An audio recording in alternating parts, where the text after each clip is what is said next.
welcome back to the campaign after a long time. We're finally getting back into, I guess, main story stuff. Um, and before we get into that, uh, do we want to go with some gameplay updates, or do we want to go into fun facts first? I'll leave it up to the floor. Gameplay updates?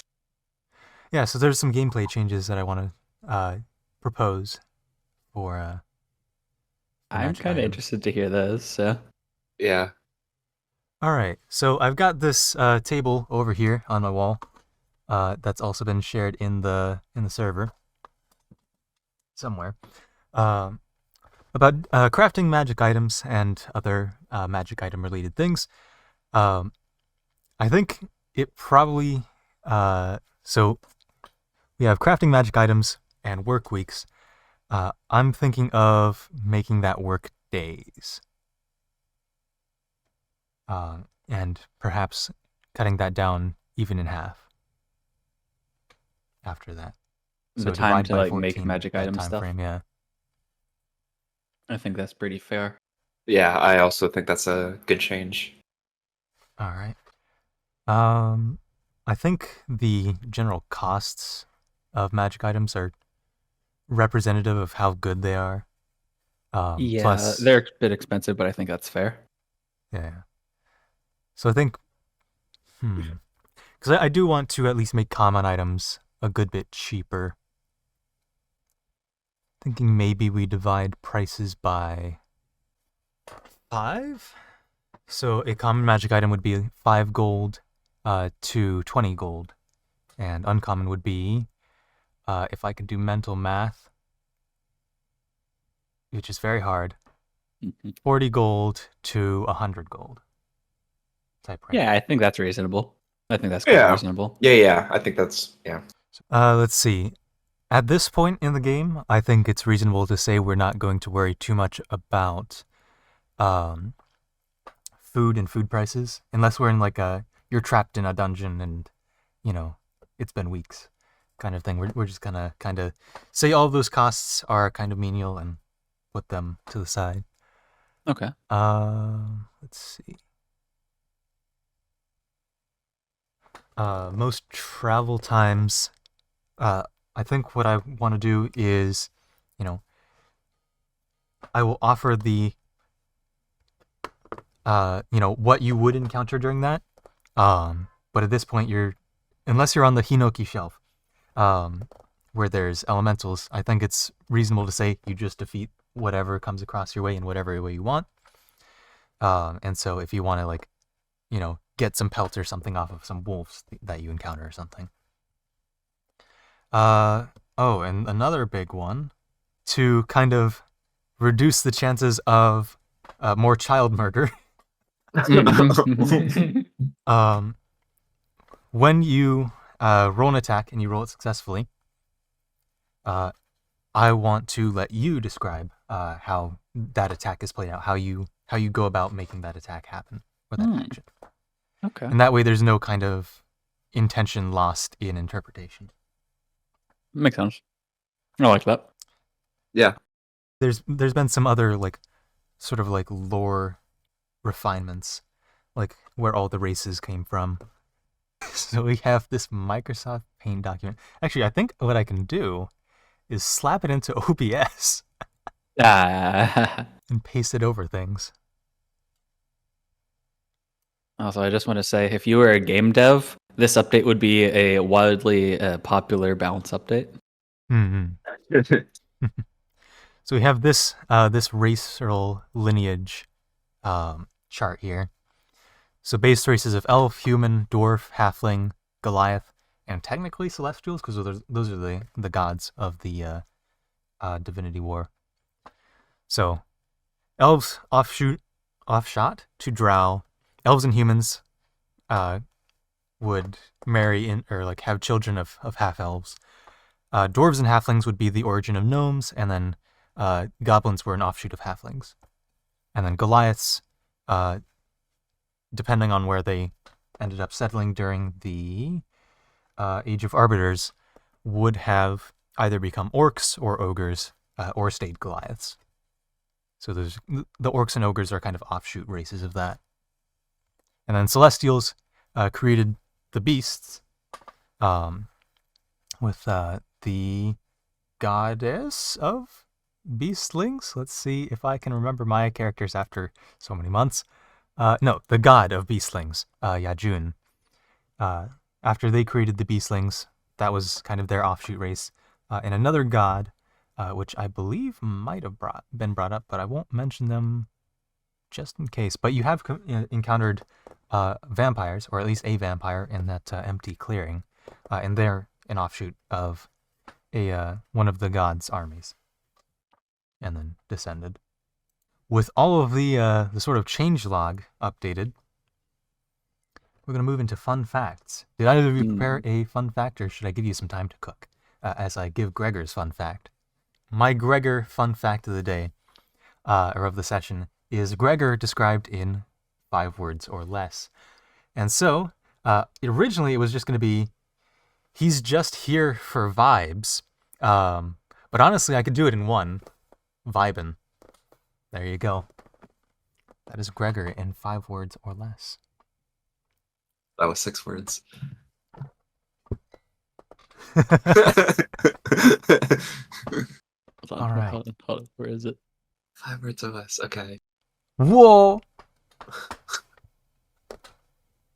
Whoa! All right, who wants to be next? Pink can go next. All right, Pink.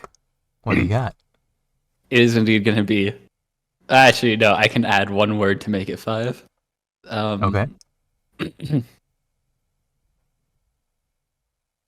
Goes with the flow bird. Goes with the flow bird. All right. It was originally going to be goes with the flow, but needed to add bird, you know? But not burb. Not burb. No. That's different. So he's a little more serious, you know. A little bit more serious sometimes. Burb is more of a mindset. Sigma burb mindset. I might offshoot from you guys with my George Okay. fun fact, but All right, 5 let's words hear or it. less. Has 25 pound of book. Has 25 pound of book. Why do you have so many Yeah. books? I have 5. They weigh 5 pounds each. Those are Those some are thick books. Those are some heavy books. They're very, like, I'm looking through my character and I'm like, why is my equipment like 85.9900000000001 pounds? And I'm like, oh, well, 25 of that is 5 books. Wait. Wait. So, I've got an 8-pound weight here. I've also got 2 Bibles on my desk because I'm translating back and forth to learn the languages. These Bibles are maybe like 3 pounds. Two Bibles, 3 pounds total. How big are his books? I'm trying to find a book that I would have that would be super heavy, but none of them are. I feel like my textbooks would be like around 5 pounds. So he's just got some pretty hardcore literature with him. Well, one of I them. guess, yeah. This Oh, is wait. a hardcover book that I have, and it might be one of my heavier ones, but it's a book from 1988 about the Intel Yeah. 8088 processor and what to do with it. Neat. All right. Well, I think that is the scene, or that is all the fun facts, all the changelog. It is time to set the scene. So let's go ahead and switch over to the... Oh, wait, no. You're in Oldson, so let's switch over to the tavern music. So George was originally split off from the rest of the party, and George he and was Pink kidnapped to were in meet the same his father. Yeah. George and Pink left in the same path, but they met up during the incident. Yeah. So Yeah. George was down there to meet his father. They began leaving, ran into the party, who was chasing the incinerator, or chasing down a possible lead on the incinerator. Eventually, George and his father decided, hey, let's let you go deal with that. We're going to leave. And then George ran away from his father because his father is a bit portly and not that athletic. Yeah. I remember very vividly being like, man, I wish we had a healing word user around right now. Mm-hmm. After the incident with Underground, with the incinerator, you did get split up. The party did get split because I think maybe some people might have not been there that day. But the party got split. You ended up meeting back up on the surface, and you all headed back to Oldson's to discuss the notice of the missing train conductor, Roger. Right. You went back to Oldson's to discuss with everyone, including Finn the Human Guard, Akemi, the female elf, who was just another volunteer. I forget all of the names of the different individuals. But a bunch of the group from the volunteer search force there also went back with you to Oldson's to discuss, the possible ties between Roger, the missing conductor, and the incinerator, as their descriptions sounded similar. And you're sort of like figuring out who the incinerator might be. You, as a group, concluded that it was likely that they were the same person. And Finn, the human guard, was going to go back to his guard station and try and work through the paperwork and figure out the final bits of the details, kind of ironing out this theory on his own. Fisk had just proposed that, hey, if you want, I can go with you and help with that. And at that moment, a short individual, probably 4 foot on a good day, with a sort of Newsies felt cap, this sort of halfling individual, had walked in the door holding a donut. Tom, the runner of Olson, says, "Oh, hey, Tjaden, welcome back." And Tjaden, the halfling that had just walked in, gave him a nod and a grunt and went back to one of the booths towards the back of Oldson's and sat down and began eating his donut. And I apologize. After such a long time, I forget a lot. Can you? The name is familiar, but can you remind me who exactly Tjaden is? Roll me a history check, because it has been a little while and a very intense battle since you've seen this individual. Newsies halfling. Can I roll history on that too? Yeah. You've both seen him at some point. I think in the last session, we had said that you vaguely remembered that he was someone you met when you first entered Citrine.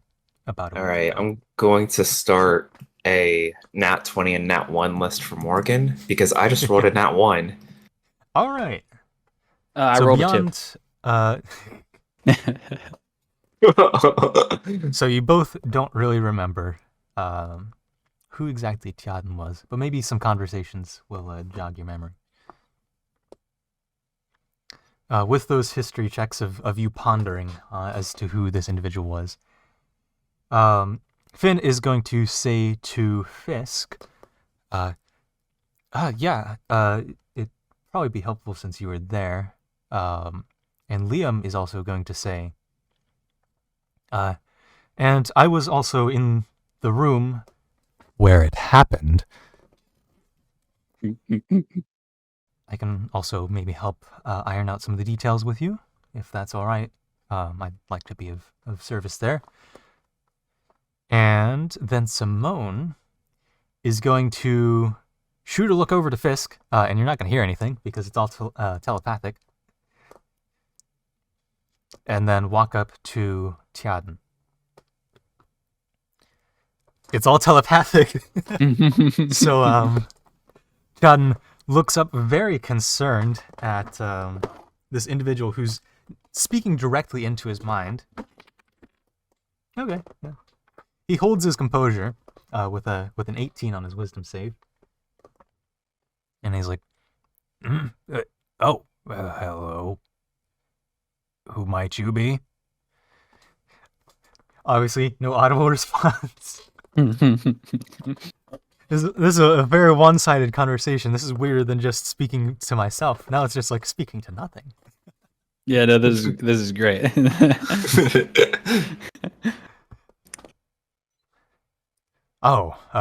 Took you quite a while. Honestly, didn't expect you to arrive. Do you have the goods?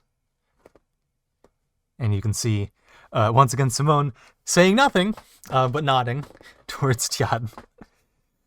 Presumably, Simone has the goods. And Simone, I think Simone was the one in possession of the bag. Picks up out of her pocket, or her bag, a storage cube, and presents it over to Tian. And he says, great. Well, we do have a bit of a tight schedule to keep. Do you want to head out now, or, I mean, your friend there looks a little worse for wear. I was hoping to get things done soon. It's up to you. And now, I'm going to check the calendar, because that might be relevant. In fact, I can switch over to map view. There we go, we got a calendar. Hey. So on the beginning of the week you landed in Citrine, and now you're at the end of the week, which is a spring equinox. I Also the middle of always spring. forget how short of a time it's been in game. Yeah. So these characters have been together for 4 weeks. But it's been a very eventful 4 weeks. Indeed. Very eventful. So Liam is going to roll a history check to see if she recognizes Tiaden. That's a natural 20. Oh. And Liam's going to come over to you both and say, I'm going to give the exposition for the DM.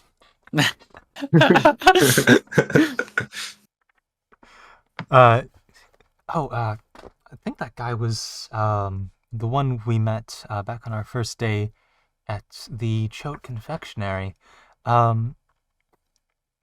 I think he was the one who's able to guide us through the Aleph mountain journey. Oh. Apparently a very educational thing for learning about magic. I don't know if that's something that you'd be interested. I kind of want to go, but at the same time, I think I might be of more use helping out with this.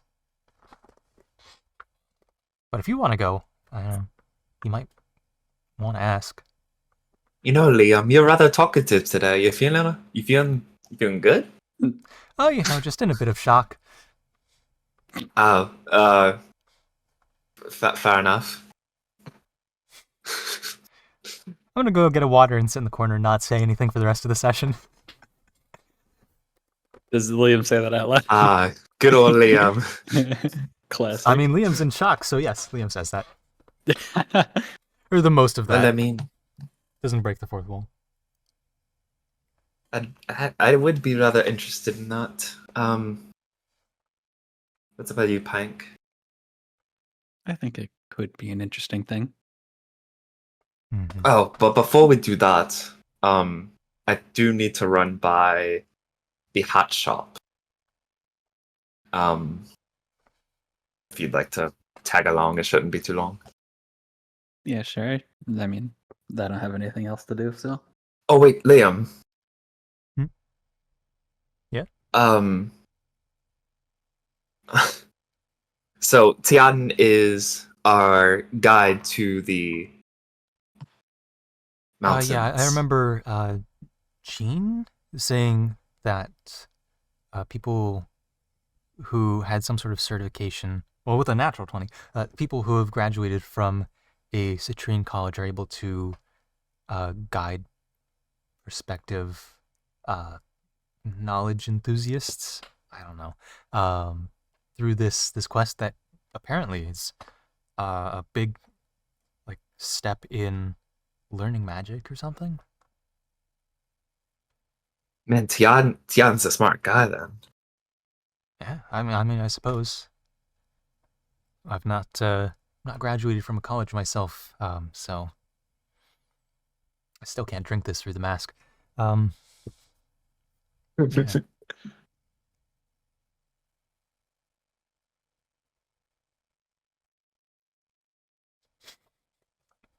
No one cared who you were until you put on the mask.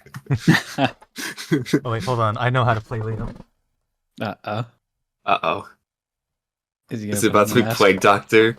Uh,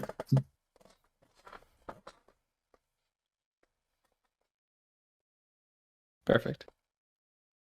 Classic So Liam. anyway, Simone.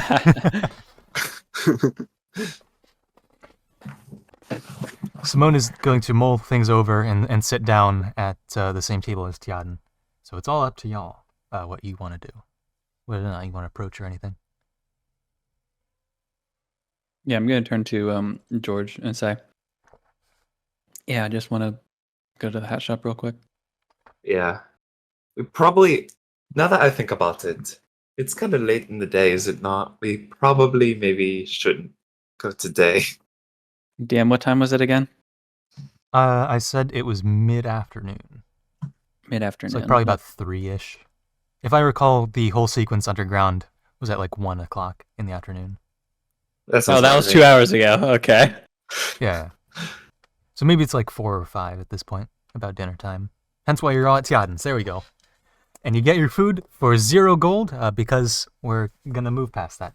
At this point. We're such nice people that we just, we get a complimentary.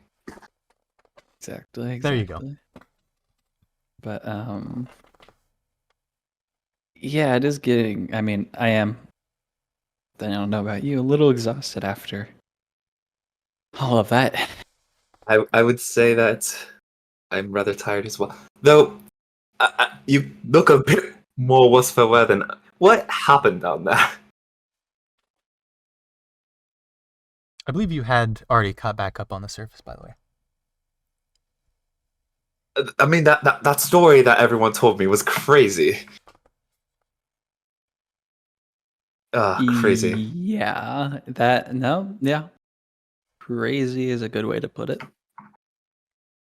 Yeah, so I say head to the hat shop. If there's still time left, we could go gambling, but I don't know about that. Classic. For some reason, I feel my heart tugging at wanting to rest and immediately seek Tian now instead of going gambling tonight. I think that's probably for the best. I think we spent a little bit too much time just messing around like that. I agree. All right, to the hat shop then. Yep, let's go. And we transition over to the hat shop. You find your way, no problem, as George has a crystal connector, which is your way to kind of compass your way to the nearest, or to your target location. As long as that target location has a gem, is gem certified, and so has a gem in the shop that can be located. And let me pull out the name here. It has been a little while. Yes. So, you enter the shop and you see a very lavish male ogre with a multicolored feathery robe and a sort of Russian hat with peacock feathers kind of spread about. Turn as you enter and say, "Well, welcome back to Quake's Hattery. I see you've got one of my hats. Are you here for another one, or are you here for an upgrade?"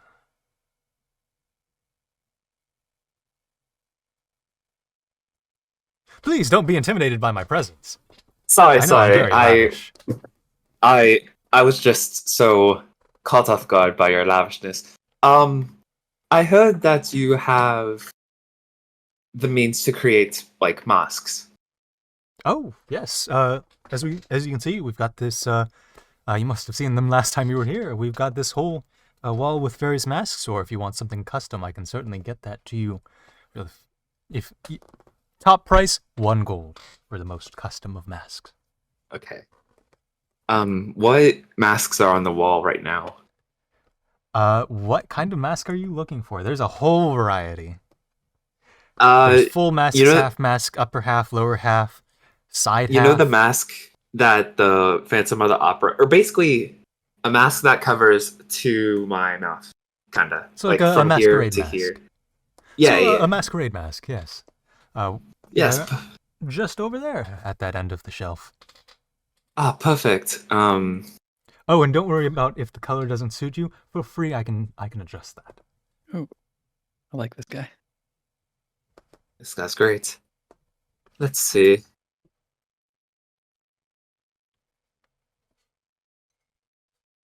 Pink will just be like Here. browsing around the masks. Mhm. Not that any of them will fit his beak, but Out of Quick is curiosity. going to move up to like one of those wall mirrors in the shop and just like admire his hat, kind of like use magic to adjust it a little bit. And Gregor's just going to be staring at like not embroidered, like a stuffed duck, oh like right, a Gregor came cloth with duck. this, right?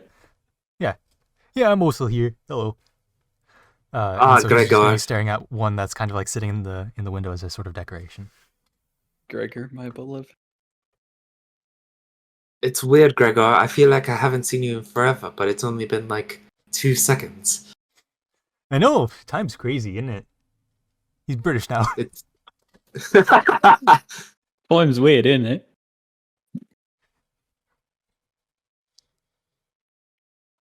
How about this mask right here?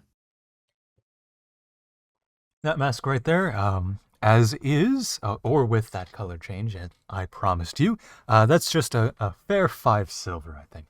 Ah, perfect. S- Speaking of which, could it be silver? Oh, of course. You've got fine taste, sir.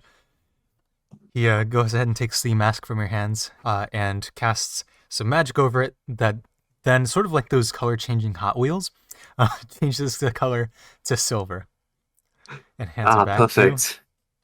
Would this Ah, be perfect. to your preference? Oh, it's perfect. Yeah, perfectly within my desire. Wonderful. All right, here's a nice 10 silver pieces for you, and keep the Oh, change. wow, a tip. Thank Thank you you very for much. thank you for your wonderful business. Oh, I'm glad to be of service to any one of my purveyors. Well, I'm good to go if you guys are. Oh, Safe journeys. yeah. Oh, all right, let's go. Yes, Gregor, come along. And you all head out. Back to, or to where? Do you have any other stops? Woo. Oh, actually, I should check the map, or not the map, the calendar real quick. Street. When did Gregor arrive?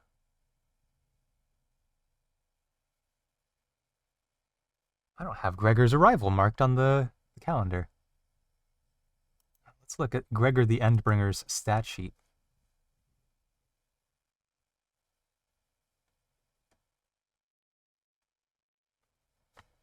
All right. You know, I will leave it to y'all whether or not you want Gregor's spear to be ready enchanted by this point, or if you want to say it takes a little while, because it's supposed to be ready in a couple months, based Right, off the old right. times. So that would probably correspond to 10 work weeks, so rare. If we divide that by 14, that would be, so 10 days divided by 2, 5 days. It's either ready soon or ready in a couple days. But you might be doing other things by then.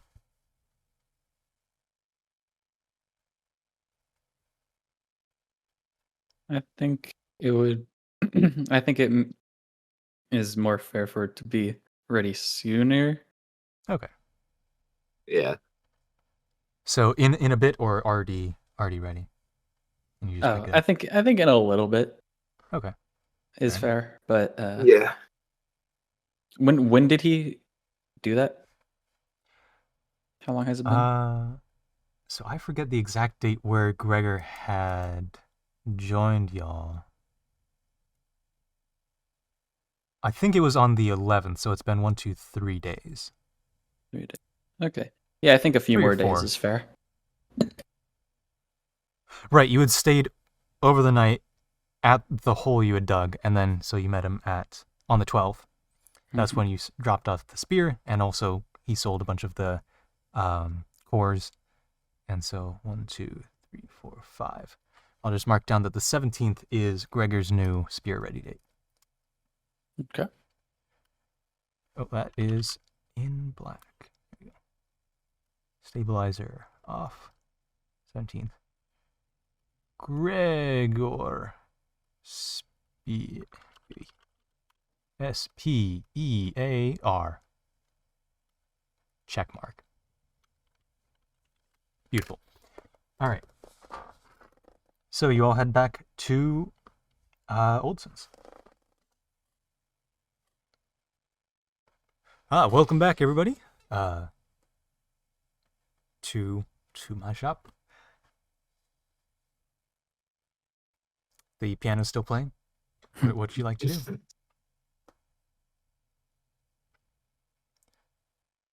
At this point, Liam, Fisk, Finn, and the rest of Finn's posse has left.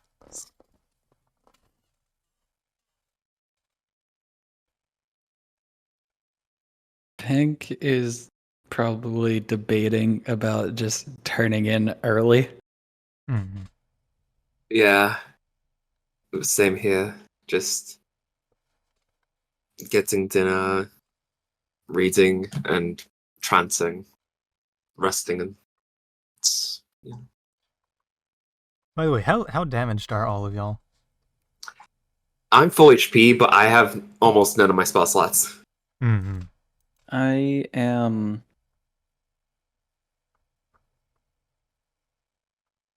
trying to do mental math. I'm a little bit more than half. A little bit more than half? All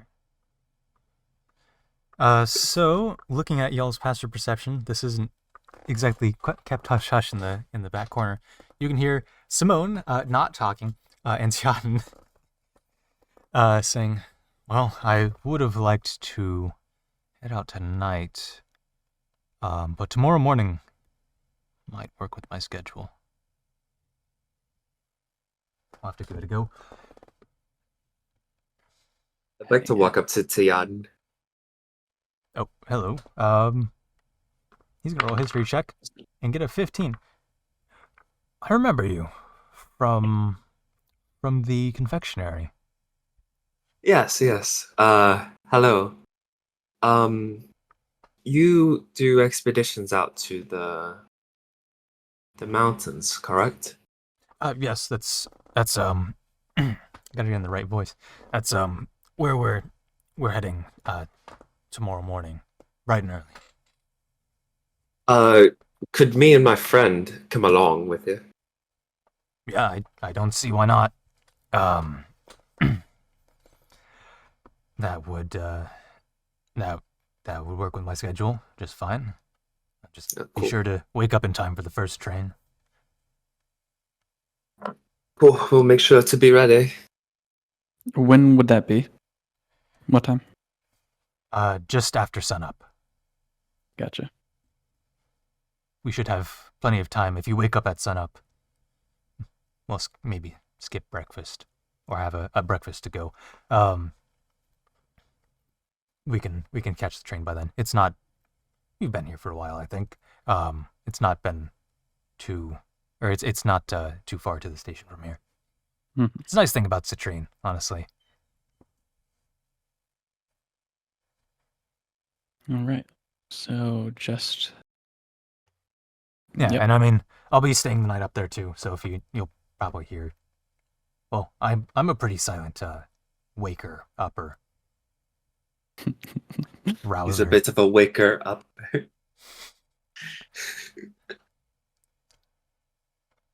If anything, I can also just get you up in time. I will probably be awake, but Oh yes, the that's right, check-in will elves. be well funny people. All right. Well, I'll definitely see you then. Probably see you around the tavern since it seems you're staying here too. We're probably gonna call it a day early. All right. Well, So I'll that definitely waking be up early. in time then. Yeah. All right. And one thing that I didn't address in the character description of Tjaden, at least the most recent one, is he's very old. For a halfling, halflings in this world live to an average of about 200. Tjaden's probably about 180 years old. Oh wow. So he's definitely old.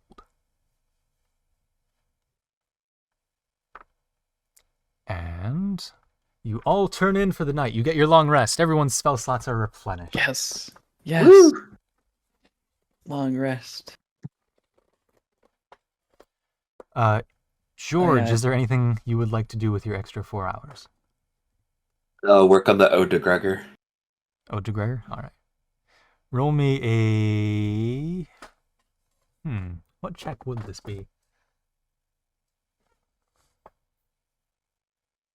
Performance. Of which you have like a plus 10, right? I have a +9. That's a 17. 17. It's not your best work, but it's it might take a little more refinement to be to your perfection standards, but it's still a good one, for sure.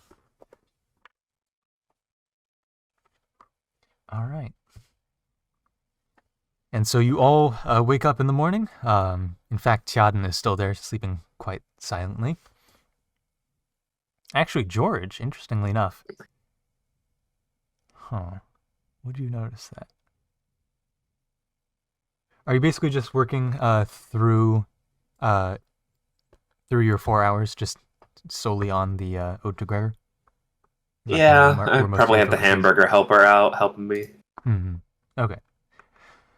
So eventually, you all wake and Tjaden's still asleep. But you can go ahead and do whatever morning activities convening you want to do. You can hear the piano downstairs is already playing a little bit, but very, very softly, as to not disturb any of the guests. Well, I do suppose it's time for breakfast. All right. You all go ahead and get your complimentary breakfast. Woo! Yes. Yes. This is why we stay at Morning, folks. Morning.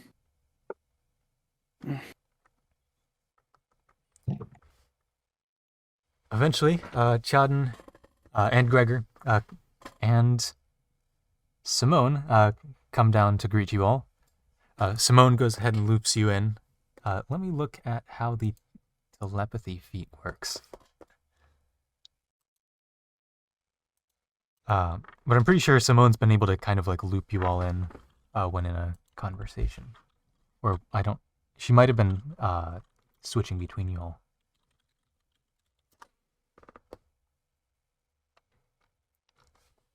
Pathic. Feats. I like having full health and all of my spell slots back.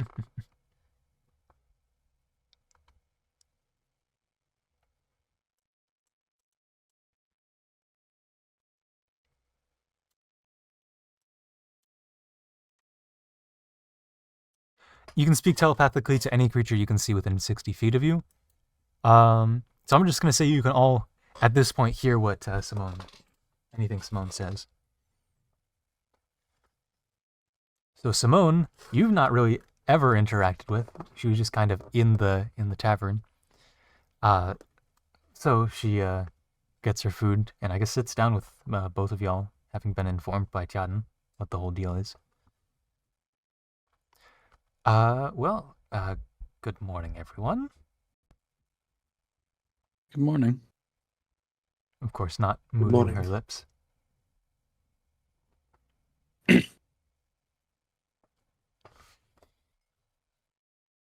So, are you sending to us right now?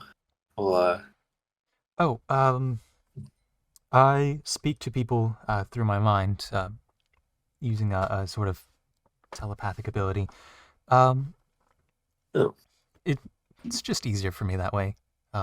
Talking is a bit of an effort, I guess. And so it's easier to just think it out,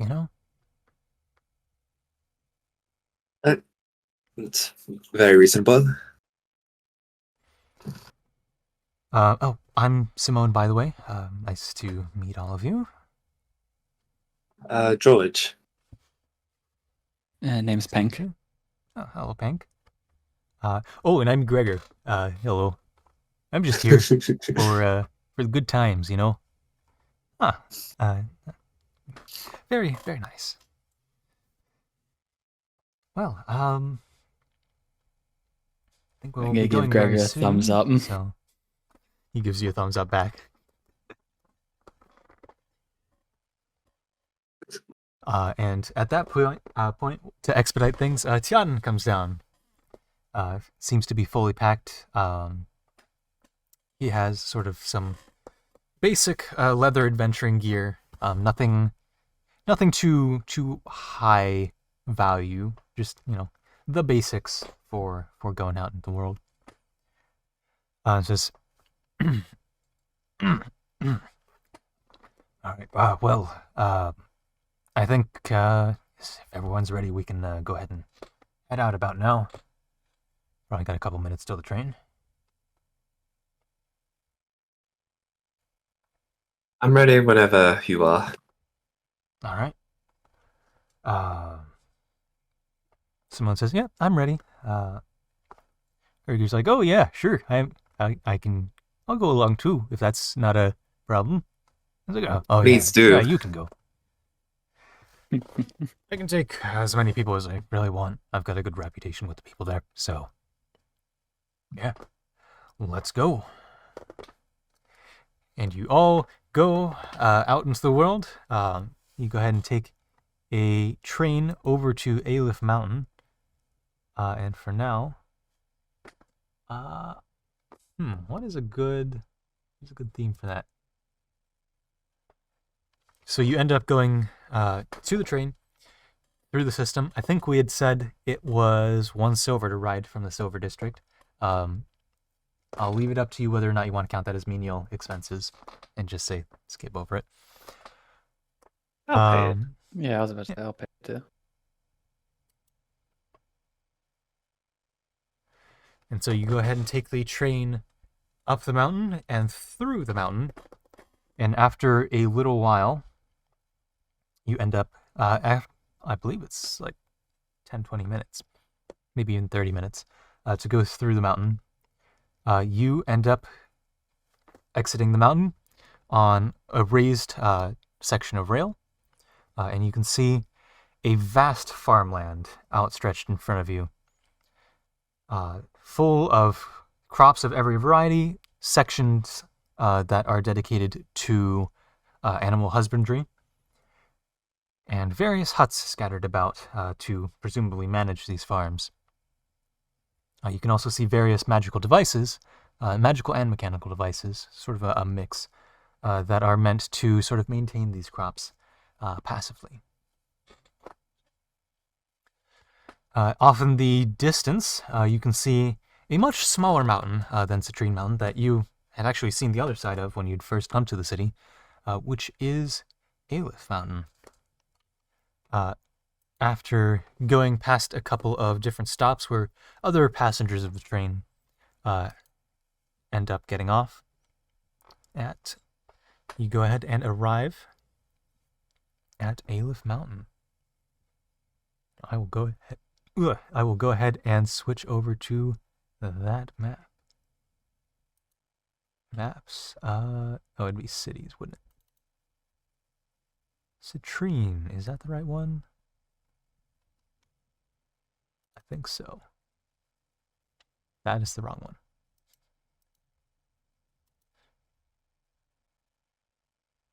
Maps. Citrine stuff. That'd be it. All right.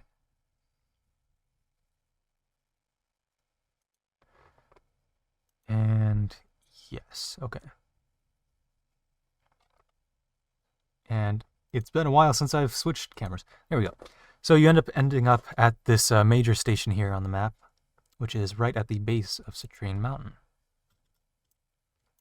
You'll go ahead and get off the train and head over to this area here on the map, which is maybe a 10-20 minute walk. So a fair bit of traveling to get to your destination, but it's still well before afternoon. You can see that there is a sort of booth at the base of this mountain here, near a cave entrance. And Tian goes ahead and says to you all, well, this is it. This is Citrine Mountain, and not Citrine Mountain. That's what we just came through. It's still a little bit early in the morning, I guess. This is Aleph Mountain. This is a little bit of a history for y'all. This is where the first god of the Divinity War had risen. The ruins inside this mountain are presumably something left behind by them to sort of teach of what they had learned.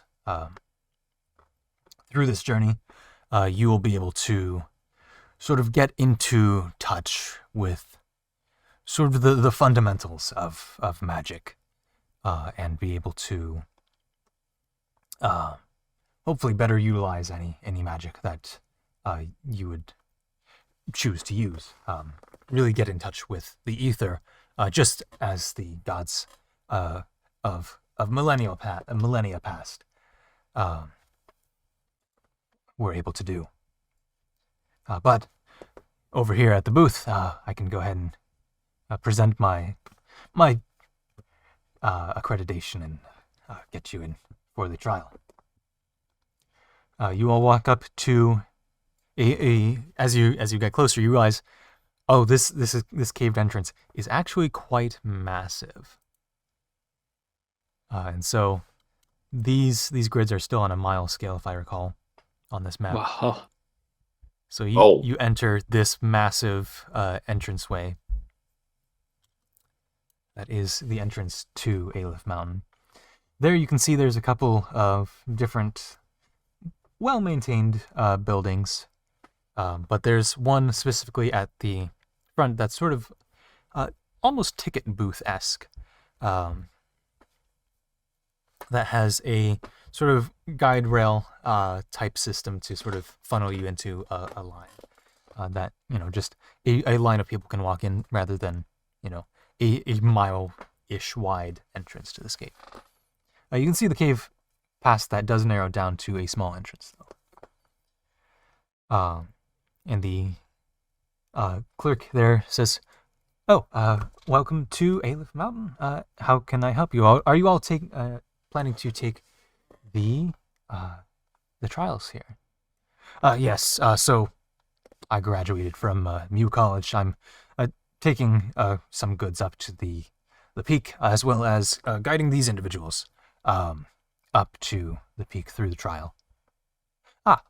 Understood. Well, yeah, go ahead and present your accreditation, and we can go ahead and get you inside. And he presents some documents, and the clerk inside says, "All right, well, that is satisfactory. Go ahead and head in." At which point we will transition into the mountain itself. And these grids are no longer mile scale. There we go. These are now 5-foot scale. Mm. So inside the mountain here, we can go ahead and transition music. Actually, if you want to take a break, now would be a good point to do it. I do need to go to the bathroom. I'll be right back. All right, we will take a break. So as we come back from break, we now have Chan leading everyone into the cave of Aleph Mountain. We have George, Hank, Simone, and of course, our boy, Gregor. Mm. Okay. And you're entering this beginning chamber of the Aleph Mountain Trials that has the entrance you just came from, the sort of dome-like room with relatively dark stone, and 2 exit ways going further into the cave. And with that, I will start the music. Hmm.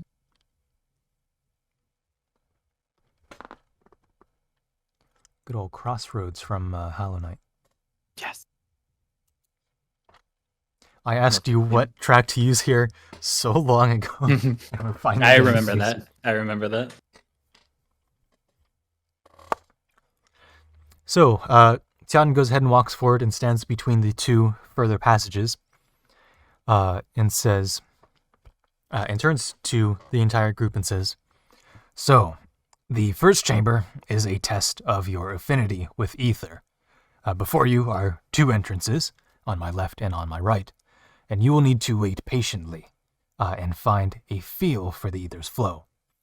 Once you do so, follow it through one of the entrances, and it will guide you into the next room, where I will meet you." He's going to walk into one of the entrances. He's going to walk to the entrance that's on your left and disappear. Wait, though. Well, Hmm. I guess we'll know when we know.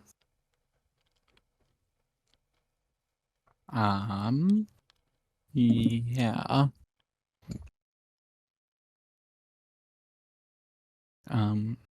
Okay. I guess we have to feel the flow of the ether. Yeah, I suppose so. Both of you roll So- Arcana checks. And Gregor's going to do the same. Wow. I saw a 1 there and I got really nervous, but thankfully it's not a 1. That's gonna be a 12 for I me. also got a 12. Both are 12s.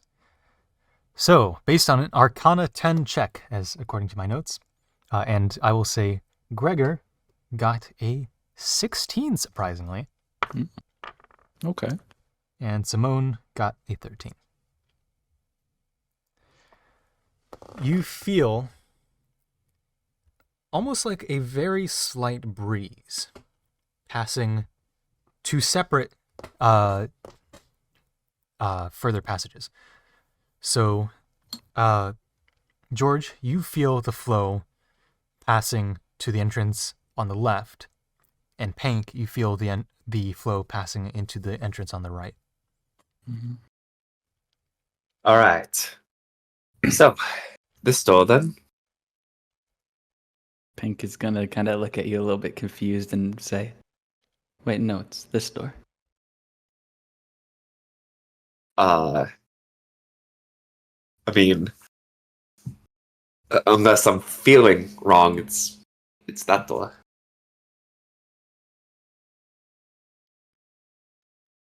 Did Simone's say gonna get into your heads and say, I mean, it might be different for different people, because I'm also feeling it towards the right entrance. What about you, Gregor? Well, I'm feeling the left. So me and Gregor feel. I do suppose it must be. I guess you different. did say go with the flow. Yeah. So And I guess the flow will depend on person to person. I Oh, hey, suppose I'll go we'll. ahead and try it out. And Gregor goes ahead and walks into the left entrance. And what you notice, watching him do this, is as soon as he passes that threshold of the entrance, he disappears. Well, I guess Gregor and I will see you two on the other side then. I guess so. All right, well, be careful, you two. And I go ahead and proceed to the threshold. I'm going to look at Simone for a second. Well, let's go, I guess. All right, we shall then. I got Gregor. Let's go. I was about to say, you got Gregor. All right. As you all pass into your respective doorway or your respective entranceways, I need you to roll initiative. Man, if only I was playing my rogue with plus 11 to initiative.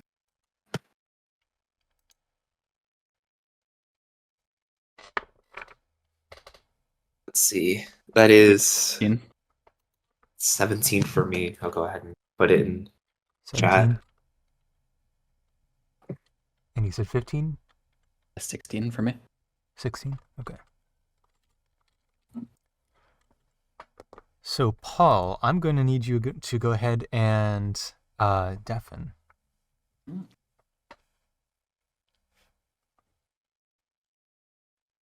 I don't want to check the recording's going. Okay, cool. So, George, you end up walking towards what seems to be a dead-end hallway. But as you get closer to it, following this flow, it becomes more apparent that this is a flat wall that is presumably a doorway.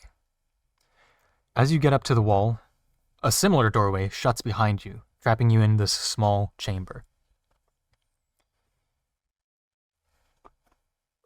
The door in front of you opens, leading to another relatively small chamber, but a little bit larger. You go ahead and step in, and you hear Tiaden's voice from somewhere say, "This is the second chamber. Grab the net in front of you and make a choice. Restrain, defend, and attack." A net drops down from the ceiling above you that you can grab with a bonus action.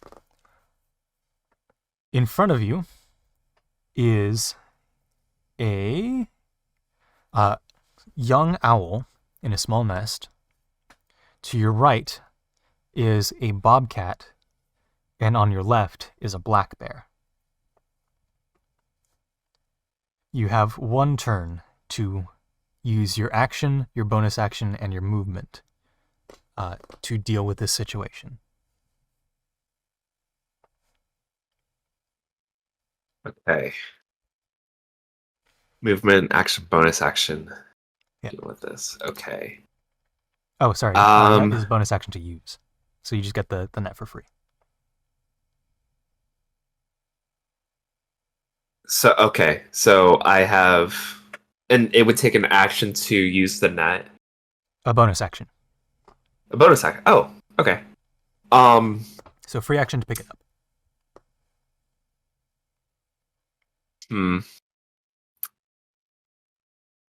Let me see.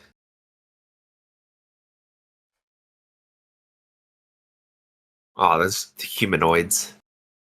It's not gonna work. Oh,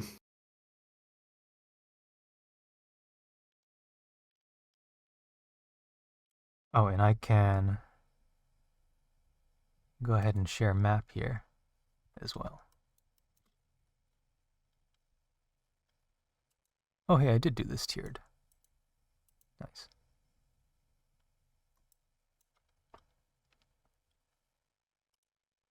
And so this is the chamber you're in.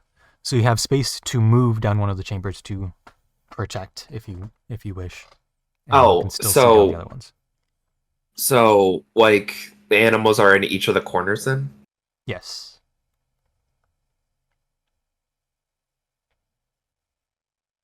Okay. I would like, with my action, I would like to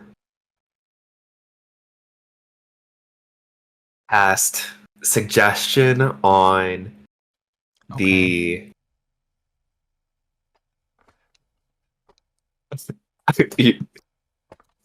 um, I would like to cast suggestion on the bobcat, Okay. suggesting it to just lay down. Okay. And what save does it need to make? It is a 14 wisdom save. It just rolled a 14. Oh my gosh. Okay. With my bonus action, I would like I to will double throw check the the stats though to see if it has a negative.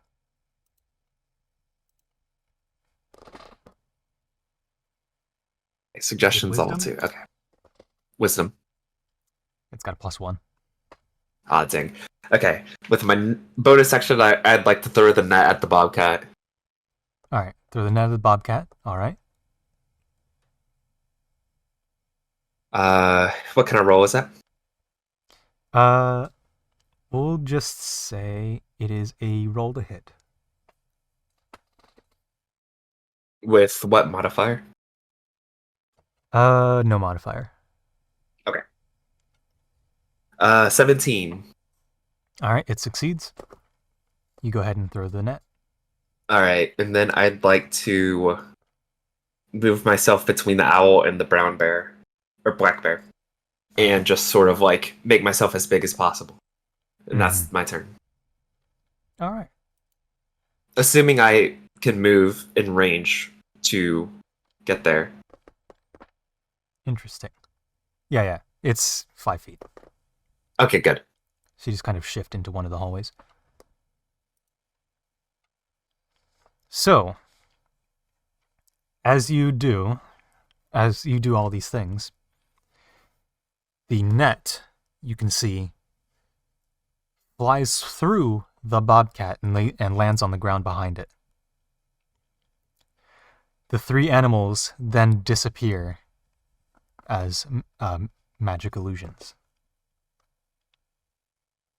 Oh, You hear Tian's voice say, "A wise assessment of this situation." One of the walls then opens up to reveal a further passage. okay. Oh, I just realized if I really wanted to, I could have tried to perform for the 3 of them. Just be like a Snow White type of thing, except Bard.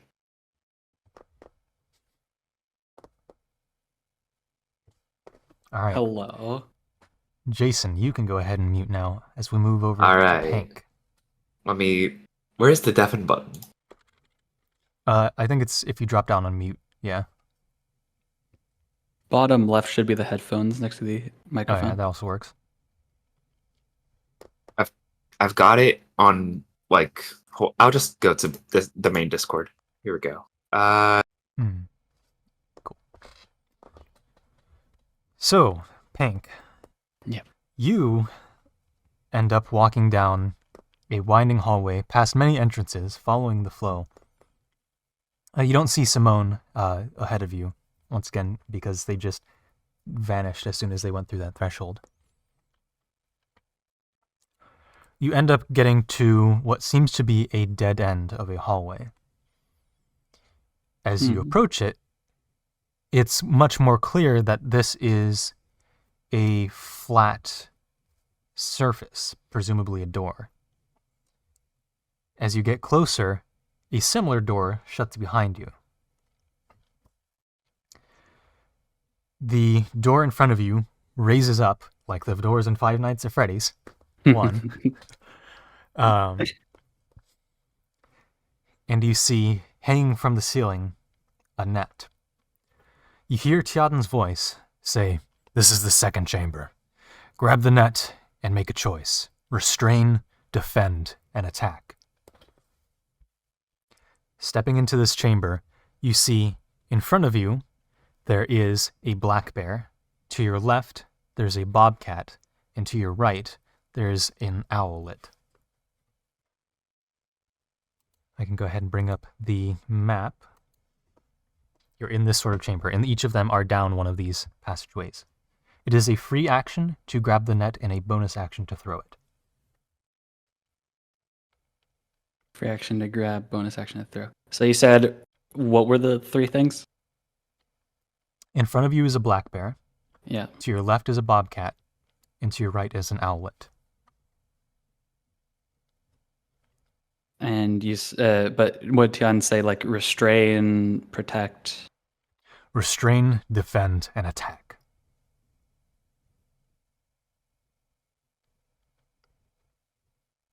What would you like to do?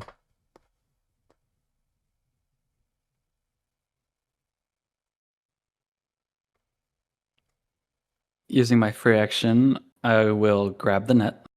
Okay. And I will use it to restrain the bobcat. Okay. That would be an action. Or you said it's a bonus That action would- Bonus action to use the net, yes. to use the net. So you throw it okay. at the bobcat. Yep, I'll use my bonus action to throw it at the bobcat. Okay. That'd be a roll to hit, yeah.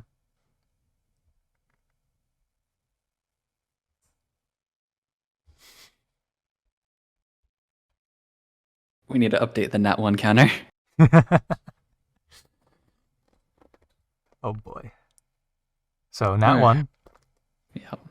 So how exactly does this net throw fail? How would you like to describe this?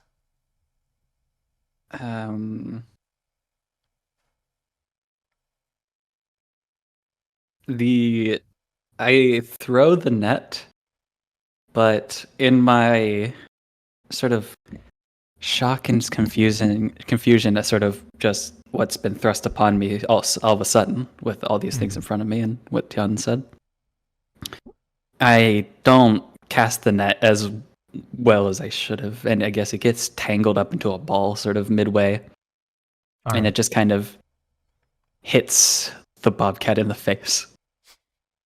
Okay. Interesting.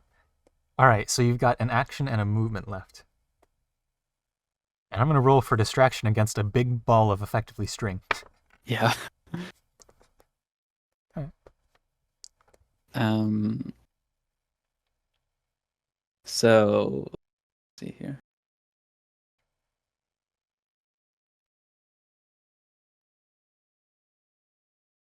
As my action, I am going to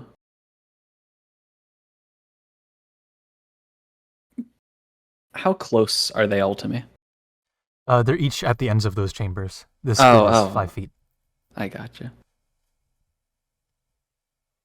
So I'm going to step in front of the passage to the owlet. Okay. And I will cast down. Oh wait, do I have that? Never mind, I don't have. Misremembering character.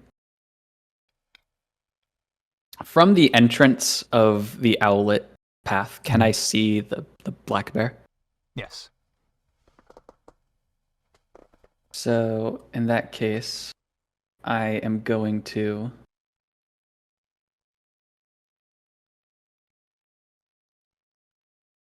cast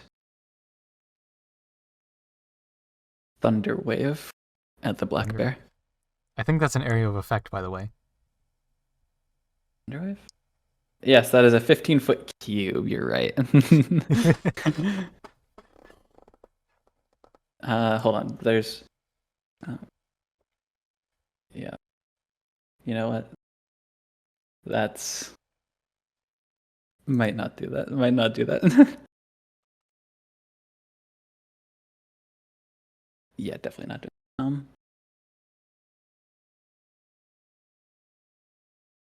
In that case, I'll cast Ice Knife. Okay.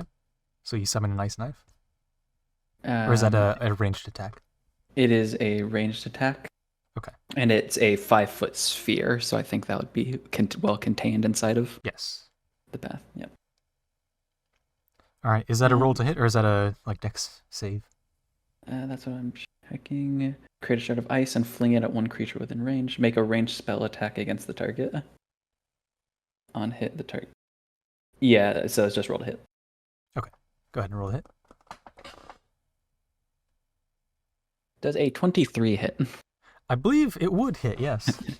So, as you make all of these decisions, the ball of net passes through the bobcat's face and just lands behind it, rolling farther. It doesn't seem to be phased by it. The ice knives pass through the bear and hit the wall behind it. And you see that all of the animals dissipate as if they were, because they were, a magic illusion, including the outlet behind you. You hear Chan say, "A wise judgment of the situation, although maybe not the best executed. Still, you would have made a decent choice here. Or you have made a decent choice here." And one of the walls then raises up to reveal a further passage.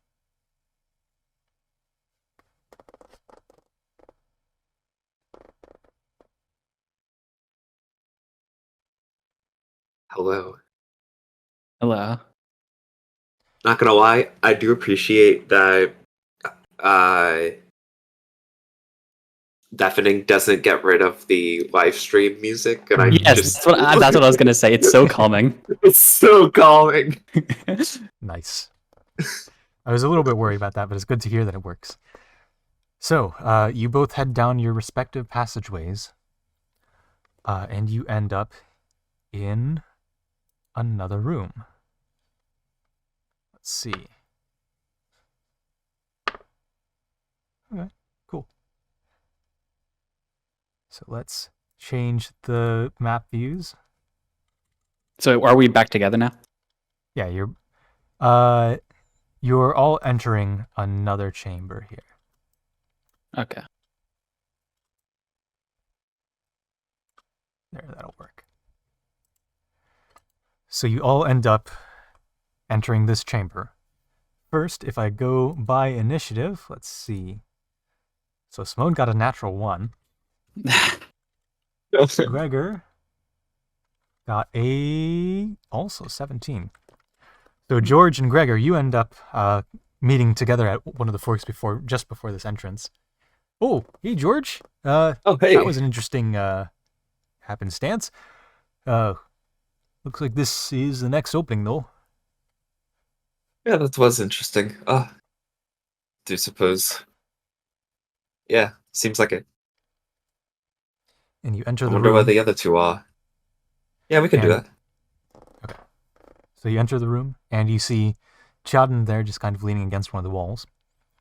Behind you, you hear Pink's footsteps coming down the cave behind you, eventually entering. And Simone's going to be there in about a minute with that natural 1 on initiative.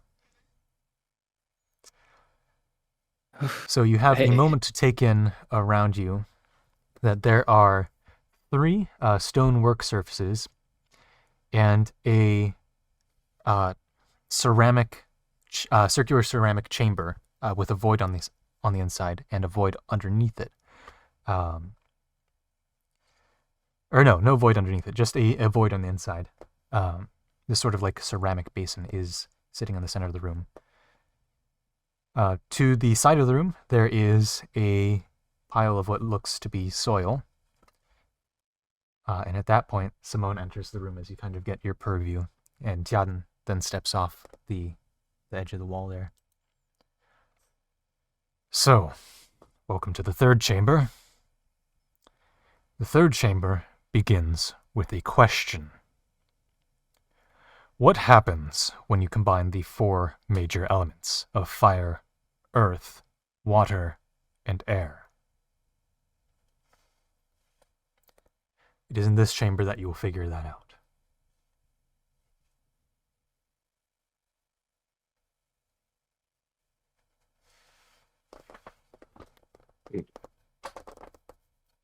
I'm gonna go ahead and bring out the hamburger helper. All right. Did you get it? Hamburger helper is available. I did not get it. Oh. Oh no, I did. Whoa! Magic.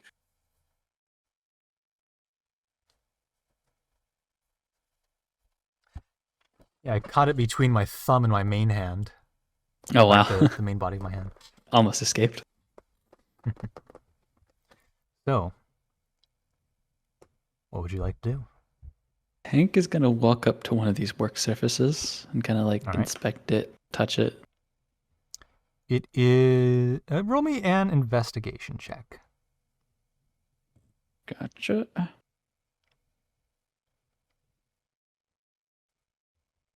This could be a 2.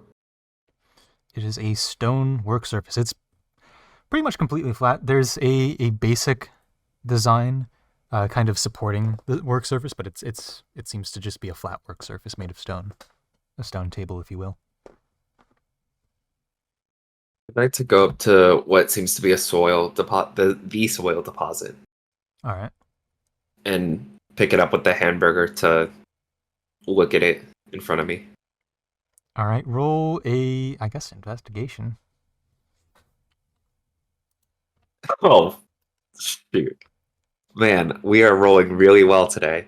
That is a 7. 3 plus 4. Wow. Wow. All right. It's a earthy material. It's got a smooth texture. And that's about it. It's a very smooth soil. And it's gray.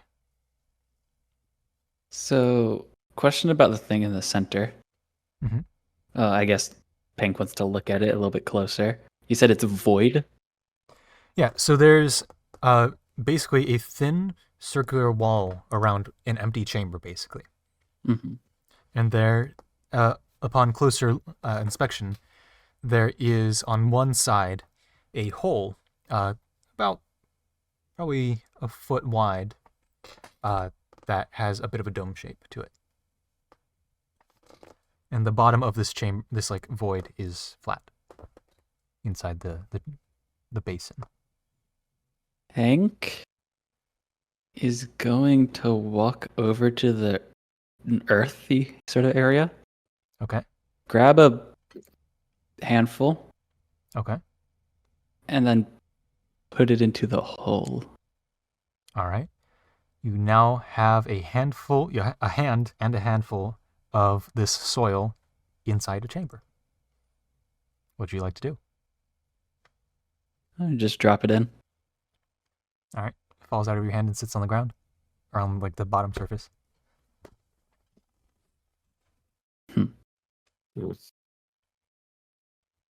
Okay. I'd like to take out my water skin Okay. and go over to the basin and pour some water onto the earth that was just deposited in there. All right. You pour some water onto it, and it does seem to congeal the soil a little bit. It gets. Roll me a, I don't know, investigation check or perception, your choice. Ooh, Here, I'll just do perception. That is 8, or no, that's 22. 22. So the soil absorbs the water and gets a sort of plasticky texture to it. With a 22, you get the inclination that this is perhaps clay.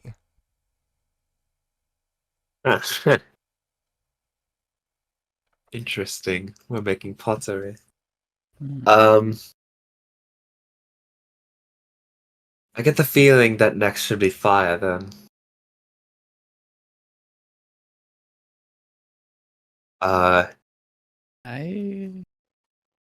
Yeah. Okay. I can do that. it doesn't seem like I can. So. I'm checking what Spone's spells are.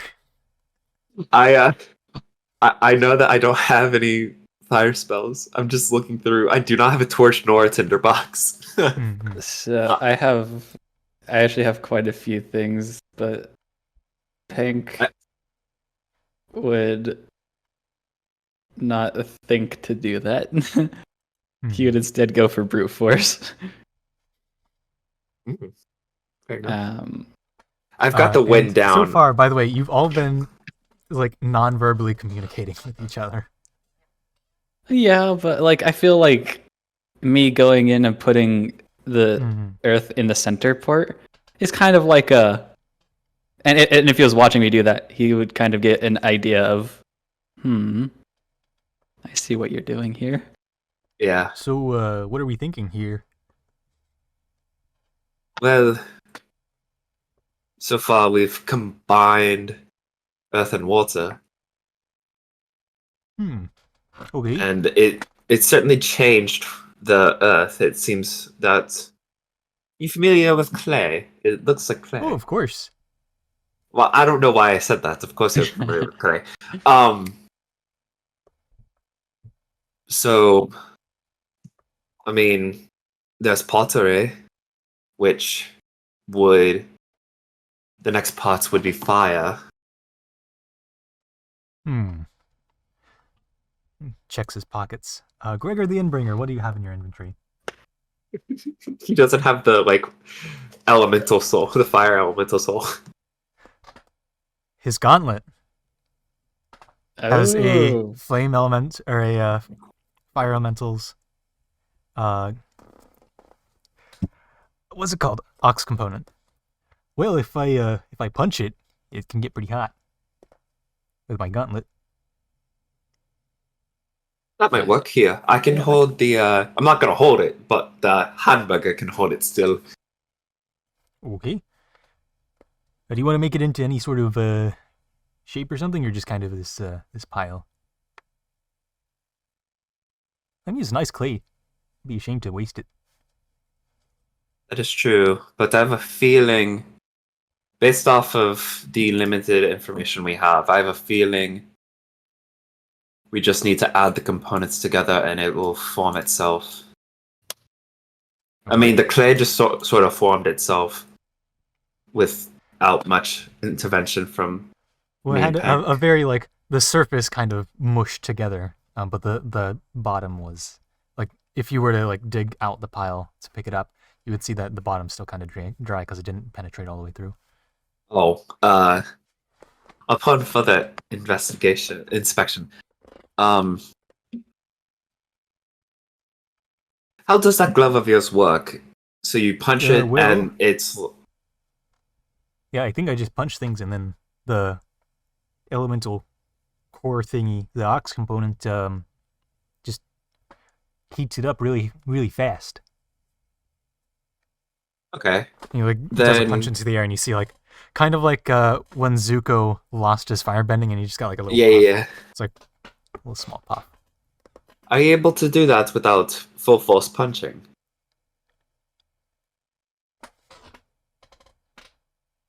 I don't think so. All right. I think I've got to Well, get no worries. some real elbow grease into there, you know? Right, right. Actually, I have a candle. Here. What we can do? Oh, okay. So. Oh, and Simone will Pun- pipe up and say, oh, by the way, I do have a tinder box if you need that. Oh, that could And a also work. torch. Yeah. Yeah. I mean, if we just have a controlled way to have the fire, we could light the candle. We could light the torch, and then in a more controlled manner, add fire to this. And then I can provide the wind. That will not be a problem. I do have a torch, so Ooh, okay. Well, maybe I like punch at your torches and then it like heats them up, lights them on fire. Sure, yeah, let's try it. Yeah. All right. And He Pink will punches the pull torch and it out lights on a fire. torch. Let's go, Gregor. And then guess I'll just drop it in. All right. So there is Yeah. now just a burning torch in the chamber. Did you take out all of the clay, or did you just like take out a piece of it with your hamburger helper? Oh, did you take it out? Oh, I thought we were just putting it all in there. No, I brought the hamburger helper to hold the clay still if we were gonna punch it. Okay. So I guess So I it's still just sort sitting of there. yeah, I sort of move it out of the way as I prepare a gust cantrip. Okay. So the hole in the basin, it doesn't go all the way through. It's just like right. It's just a hole from the outside to the inside. I think with one of you got 22 investigation. It seems to be a hole for airflow, where presumably right, on a yeah. normal furnace you would use a bellows. Yeah, But here yeah. you don't have that. So I'm just gonna go ahead and cast gust to blow sort of into the hole onto the flames. Get it to All right. The fire on the torch blazons up, and you can see that it does seem to get a little bit hotter in the room as just through the ambient heating of this torch. As the clay on the outside begins to dry out a little bit to kind of solidify together.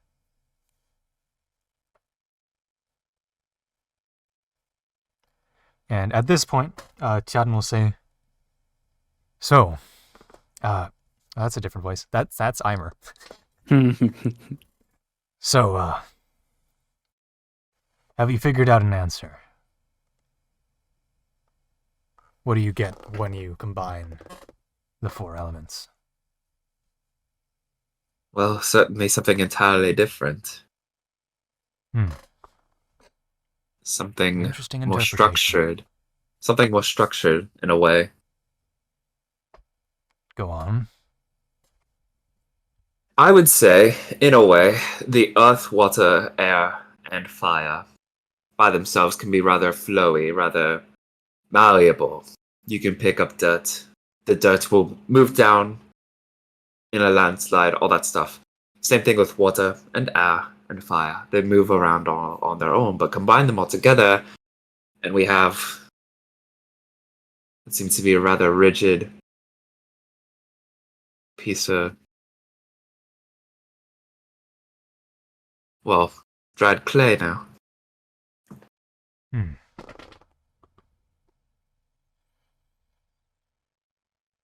What did the rest We've of you created. think?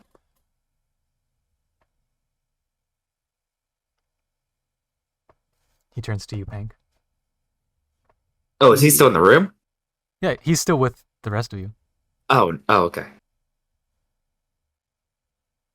I guess to build on that, to say it in a little bit different way, order from chaos.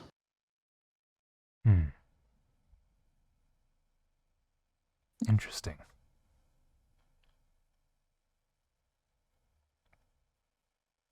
I turn to Gregor.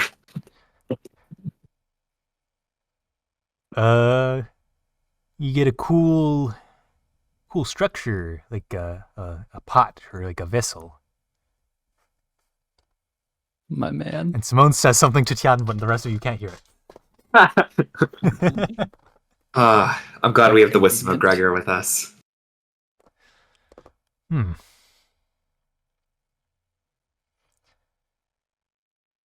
I think you've all come to a good conclusion. When you combine the four elements, you get something of a greater structure. Something that can be used as a tool to build with. Something that can be built upon even further. And you also get something to be a vessel. Something that can be a container for further work.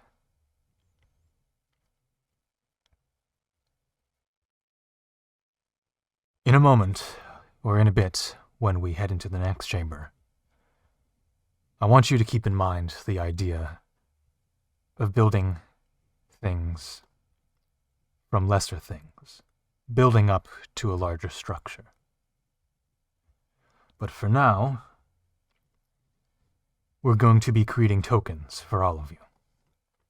Each of you will take some of the soil, your own water. I can provide more if you're running low. Your fire and your wind, and each of you will be constructing a token out of clay to fire for yourselves. This token will be a signifier that you have passed once you make it to the end of the trial.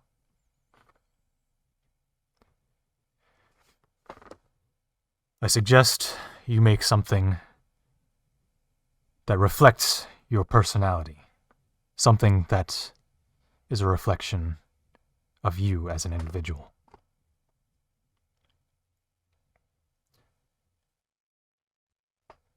I'll leave you to your work and meet you in the next chamber after you've fired your tokens. And he then goes through the next entrance.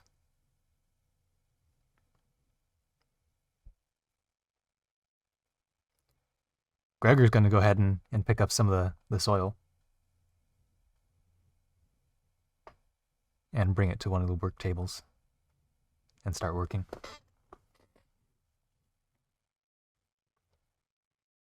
Pink will do the same.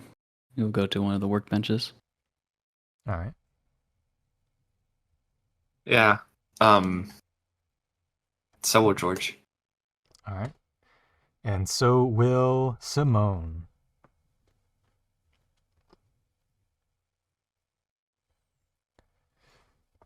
So, we'll go in the order you display on Discord. So, George, what is it that you're constructing out of clay?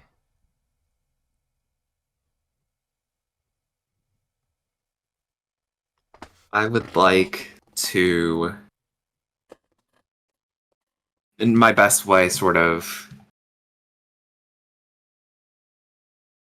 create a symbol that resembles two pieces of cloth being mended together, for a lack of better terms. But yeah, I think that's what.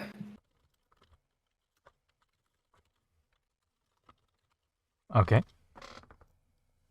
So, cloth being mended. Interesting. Two different pieces being brought together. Mm-hmm. Okay. Hank, what token are you creating?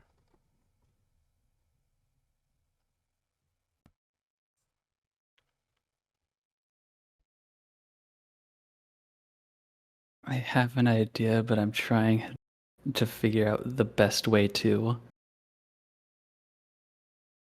materialize it, I guess. Mm-hmm. There's something I want to represent, but I need to figure it out. All right. So while you're cooking, we're gonna look at Gregor, and Gregor is going to use the clay to shape a little sculpture of an acorn.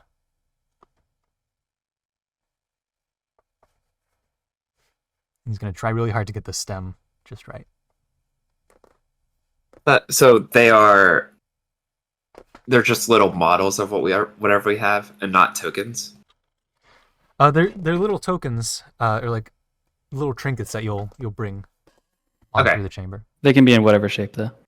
Yeah, Right. whatever shape you choose, something to reflect your identity, something that reflects your sense of self.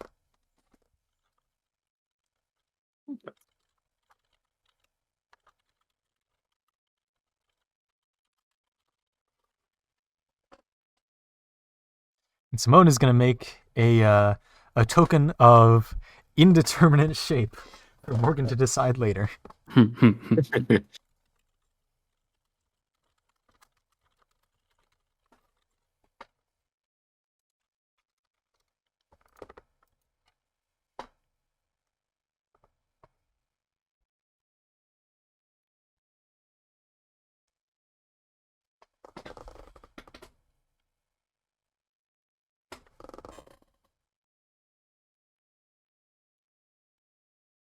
Any thoughts, Pink?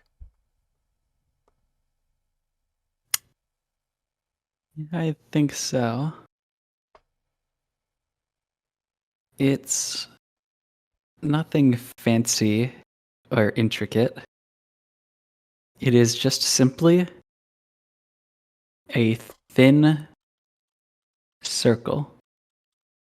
Very thin. Like the circumference of a circle?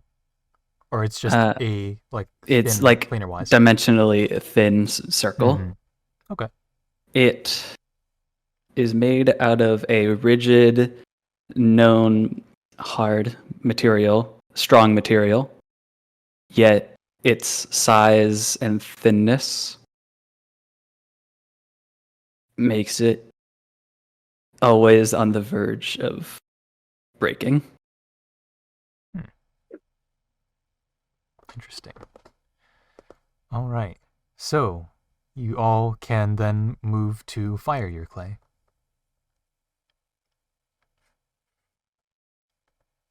If that's what you want to do, or if that's what you're ready to do. All right. Mhm. So, placing your tokens into the furnace, with the fire still going in there, and maybe a little bit of help from Simone's torch as well, to kind of make things a little hotter, and a lot of gusting from George. You all fire your tokens, and I'll have you all roll. I'm thinking sleight of hand for this. Sleight of hand. Can do that. Oh boy. Let's see. That is an 11 total. Okay.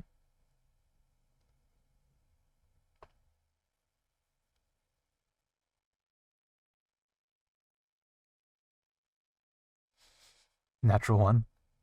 Yep. All right. I'll write that down. Now, I will say your sculpture was very simple.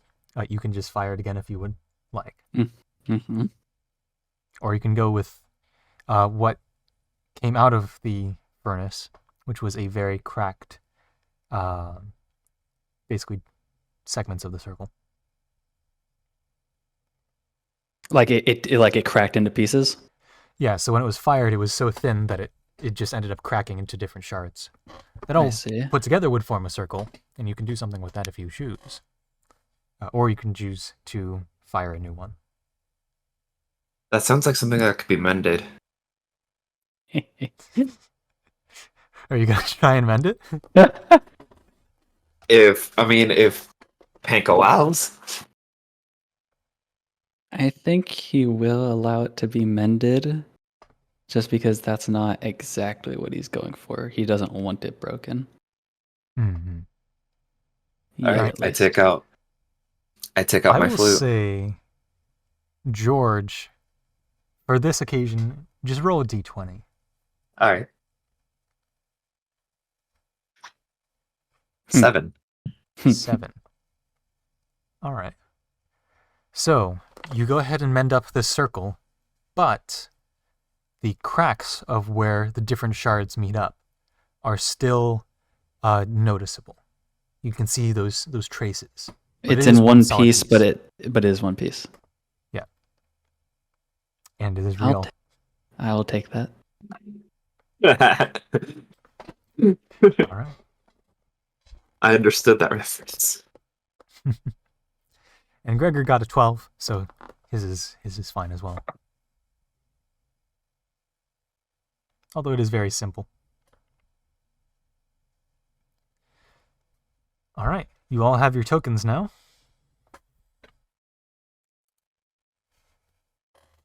I think the most reflective thing about this piece of pottery for Pank is the fact that he rolled a nat 1 on it. Hmm. Because, I seem to have rolled a lot of nat 1s. All right. So are you all ready to head into the next chamber? I think so. Mm-hmm. All right. So you all head to the next chamber. You don't seem to be splitting up anymore. You don't like disappear when you cross the threshold. It's just another chamber,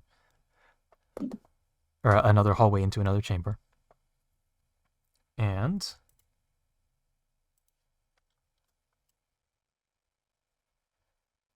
you come to another chamber here. Inside the chamber, again, leaning off to one side, is Tiaden. 1 foot on the wall, 1 foot on the floor. Inside the chamber, in the center of the room, is a basin of black, gray, and white sand. Tiaden, seeing you all come through into the new chamber, leans up off the wall and faces you all and says, "This is officially, wait, that's wrong voice. This is officially the last chamber of the trial. This is a test of your individual minds.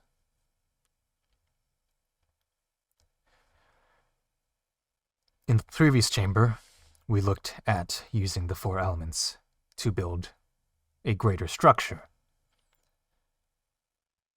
And the understanding of this chamber's trial is that we are to consider the fundamental makeup of the elements themselves.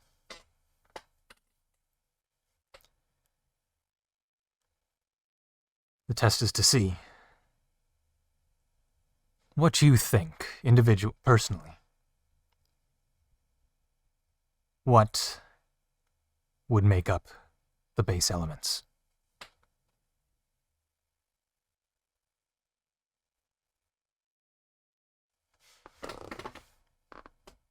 And he leaves you to your thoughts. So the sand is black, gray, and black, gray, and white sand just kind of mixed together. okay. And it's in this sort of like stone bowl, all sunk to the bottom.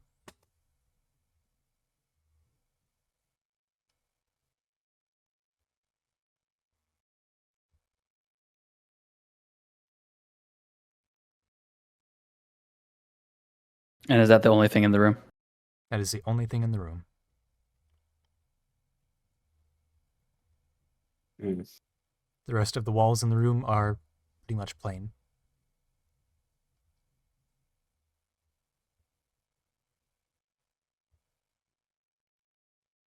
And you said it's all just mixed together?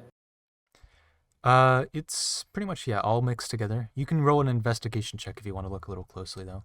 Yeah, absolutely. Do that. Not going to use this die. Okay, that's going to be 13. 13. All right. It is. How are you investigating this? Are you just taking a look at the surface, or are you kind of gonna like root through it or something? I'm going to dig around a little bit. I don't want to disturb it too much, but I'm going to dig Okay. around it in a little bit. So you notice that as you dig in, it looks like a lot of the white sand is just kind of on the surface. And if I dig deeper, is it like layered then, each of the sands?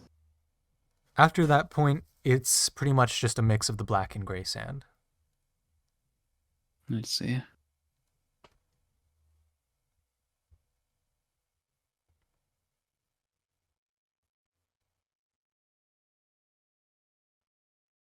Gregor's also going to come join you and watch you root around.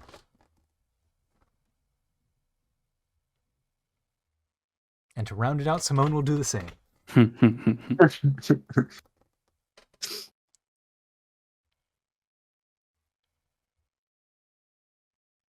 Yeah, I mean, I will also approach and start digging a little bit, not All right. too much.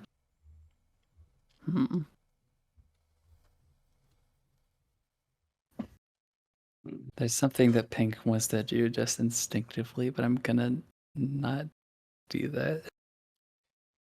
Proceeds to use the bowl of sand as a bird bath.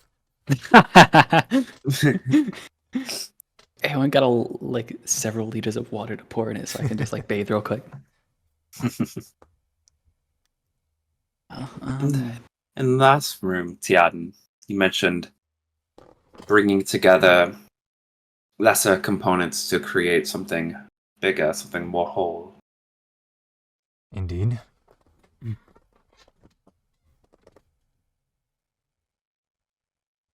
Are we to interpret that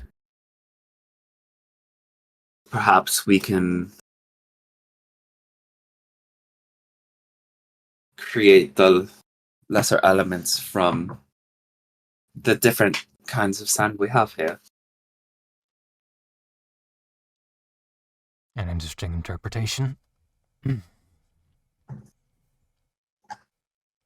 I will say there is no wrong or right answer for this chamber.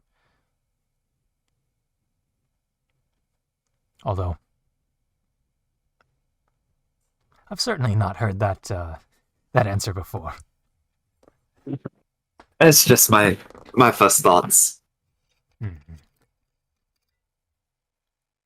Hmm.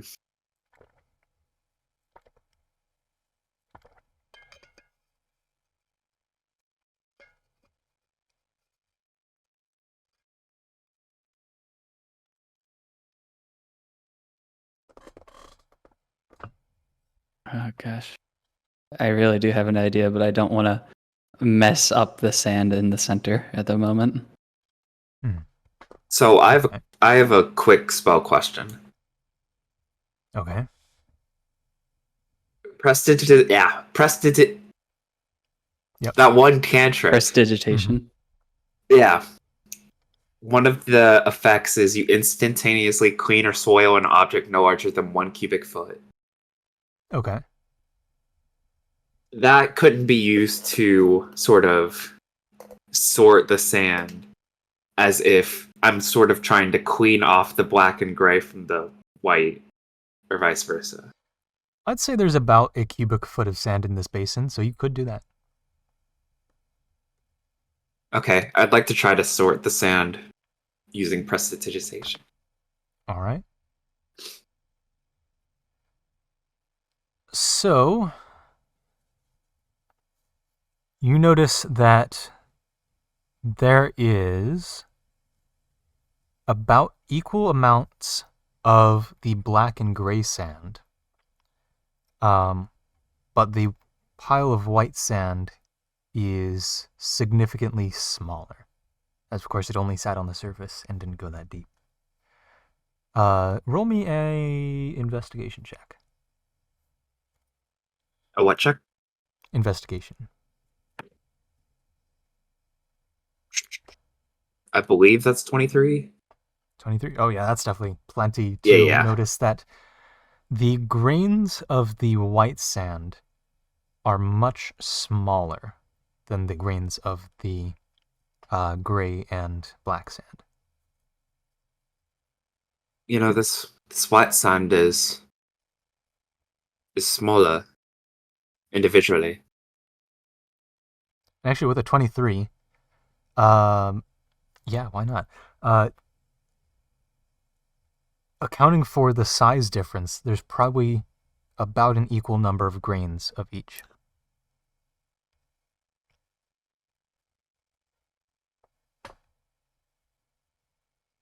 I think that makes up for the seeming volume disparity.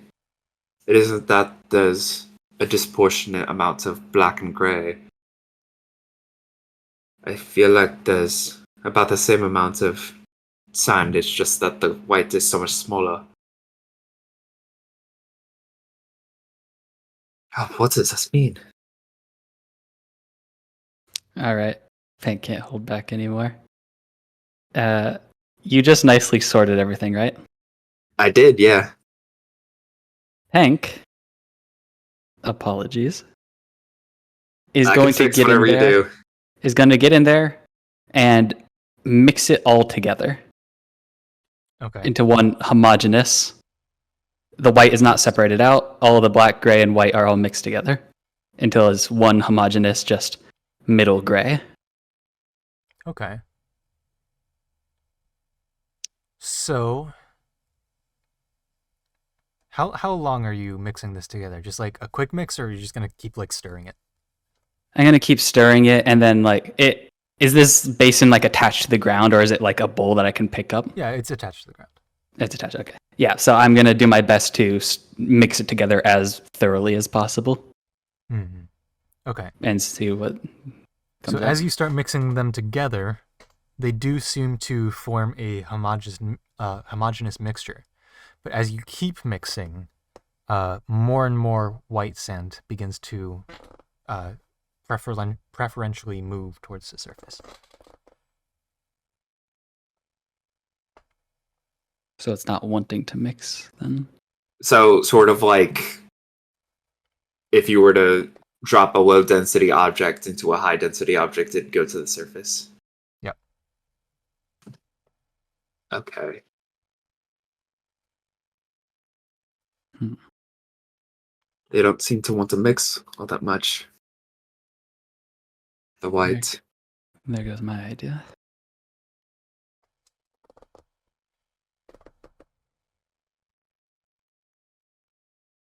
It was a very good idea. Hmm. I thought that would work.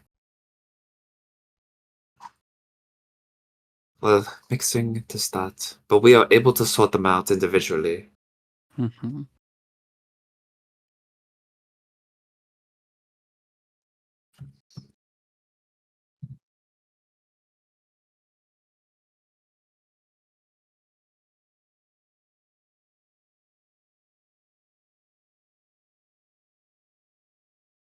Hmm.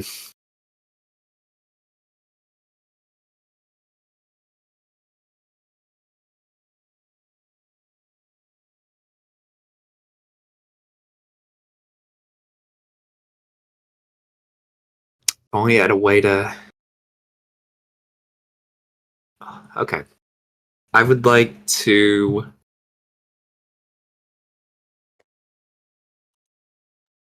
No, never mind. Never mind. Perhaps. Okay. Perhaps the gray and the black sand represent elements, or rather,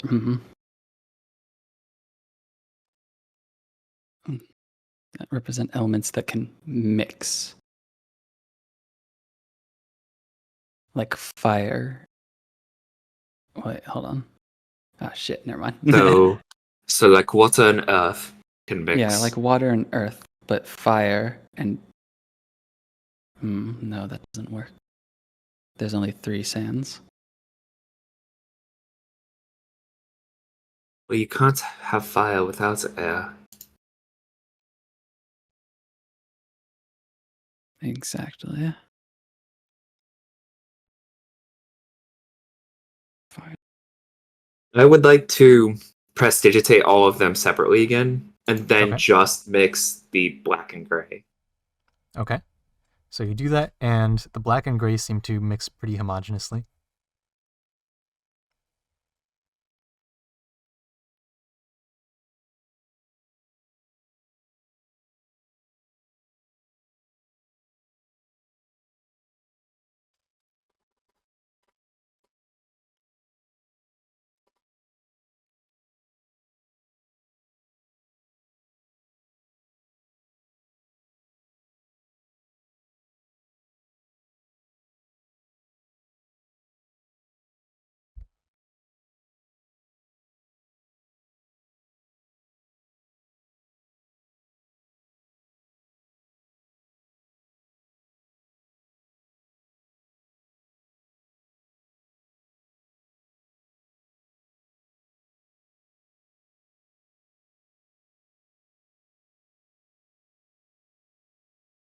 At this point, I think Gregor's got his answer.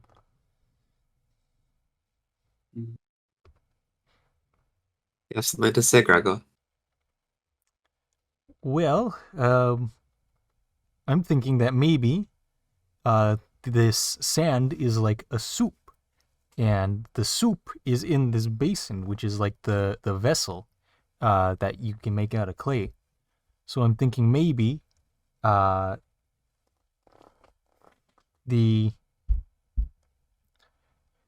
vessel we made in the last chamber is sort of like what the rest of the elements are made out of, and you can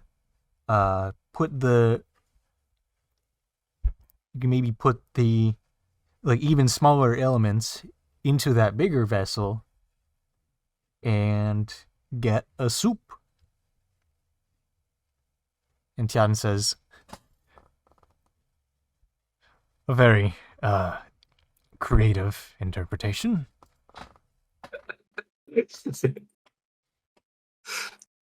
Just to cover my bases, just to make sure, I'd like to take my trinket out and just sort of dip it in the sand, see if it reacts.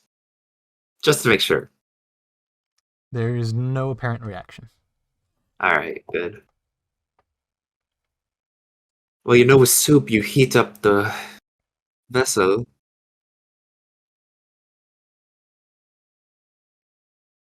You know what's created with sand? Glass.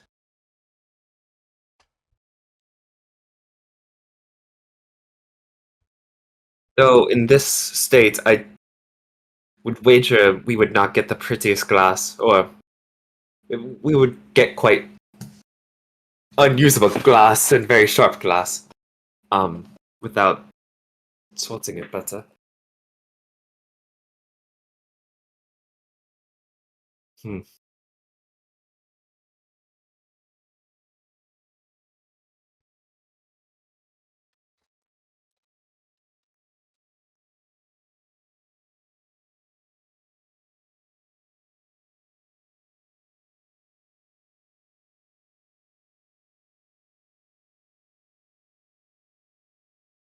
I'd like to take out pieces of each of the three, Okay. mix together the black and gray, and Okay. rest the white on top. Okay. The white sits on top.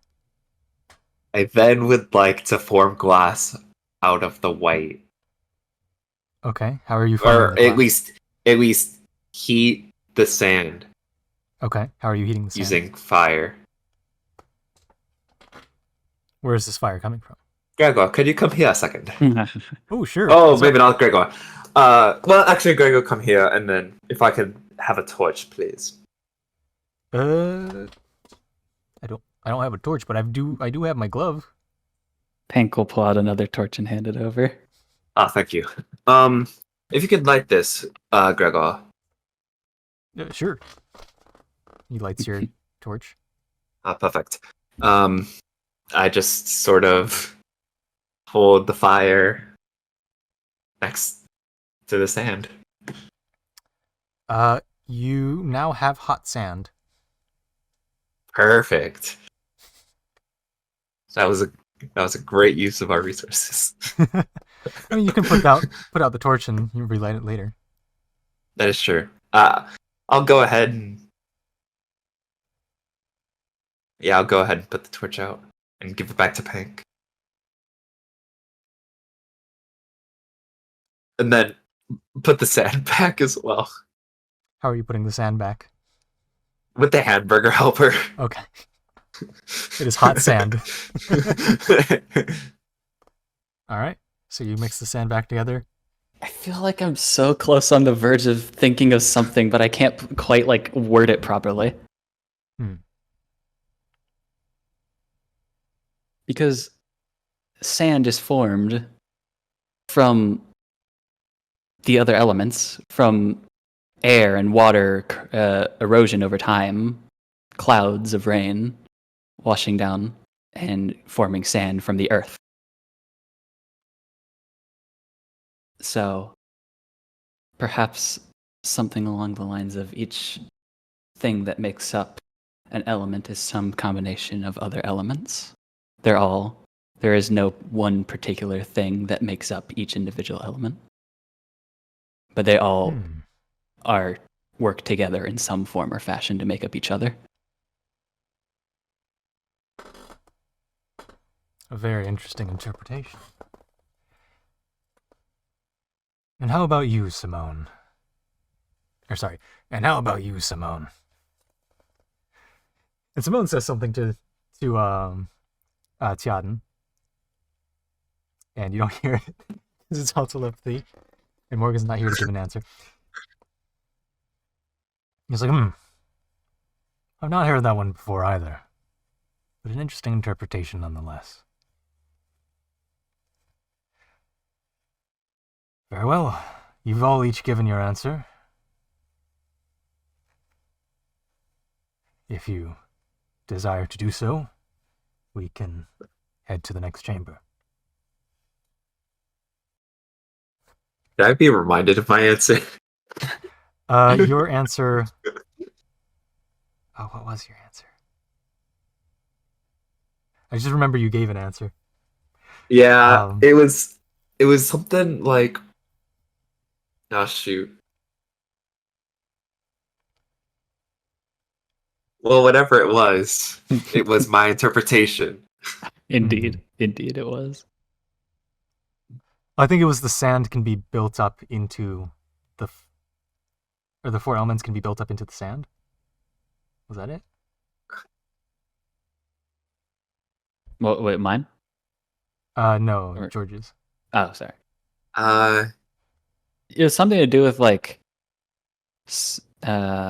separating out. Like you gave it like after we like tried to mix it together or something, right? Or different densities. It was early on. Oh, different elements mesh together different ways. It's like water and earth will mesh together nicely, but Oh yes. yeah. Oh, yeah. Right, okay. Yeah. Because that was right after Pank mixed everything together. Yeah. That is what it was. Okay, cool. All right. Well, I'm ready to go on. If All if we are finished here. I believe so. Very well. On to this is the last chamber of the official trial, but there is one more chamber to pass through. And you eventually end up passing through this chamber here, which seems to be heavily ruined, and off to this area here is a part of a cave or like a slope of caved-in wall that goes off up to the surface entrance. Like that. The room here itself, as he walks in,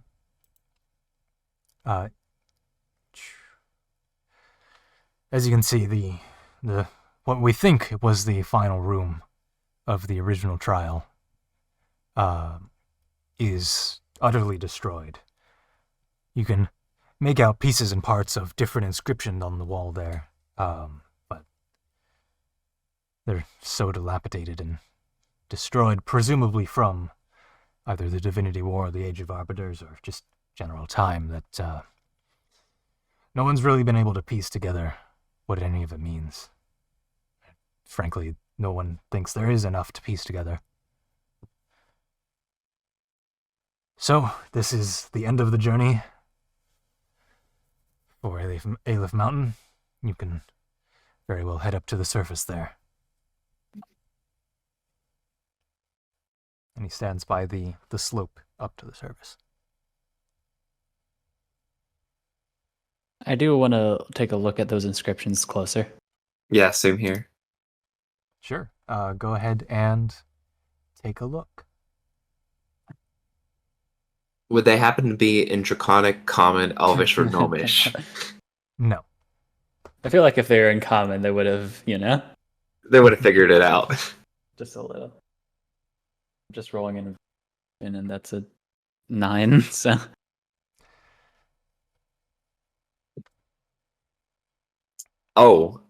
mine's not better. There are chips in pieces where the sort of engravings into the walls of this room are intact, but there's so few that there's basically no piecing it together. especially with a 9 and what did you get, Jason? It was a 6 in total. 6, yeah. So you can tell there was some sort of engraving here into the stone walls of this room, but it's destroyed too much to be able to figure it out.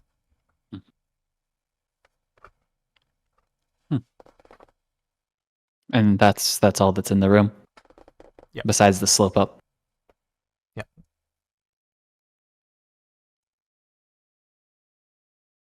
Well. And Simone, if you head to the main building up top, you'll be able to speak to Jackie there, and we have a player named Jackie. Oh no!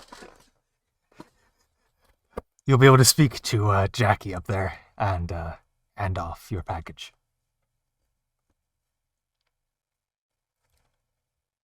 But that is it for me. Enjoy your stay at Aleph Peak. As he turns around and walks back through the way you came into this chamber and disappears as soon as he crosses the threshold. Well,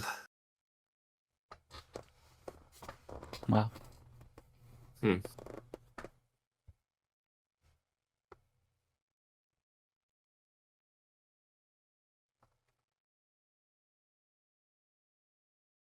I guess.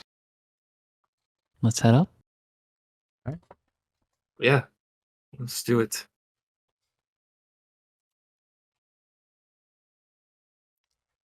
Let's go back to player view.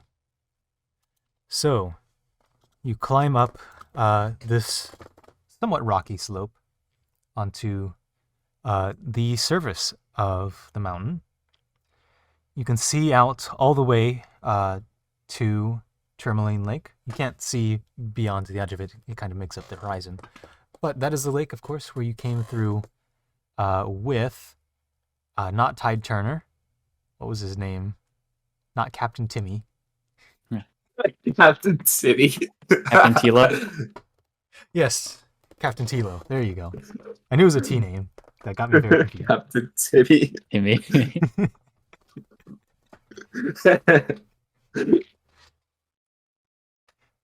There now has to be a Captain Timmy somewhere in this world. Oh, for sure.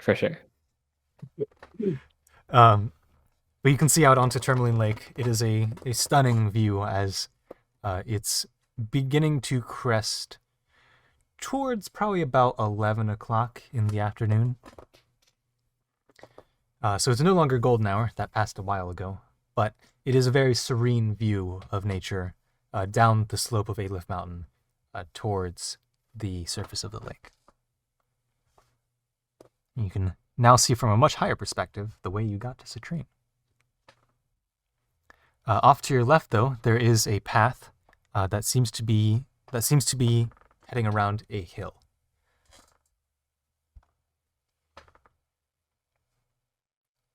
And Simone will go ahead and take a charge towards that.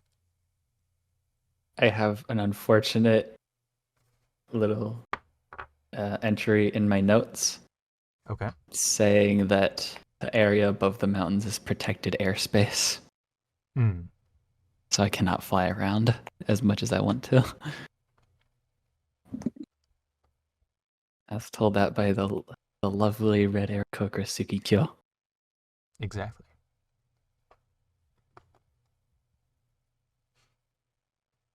So, what would you like to do?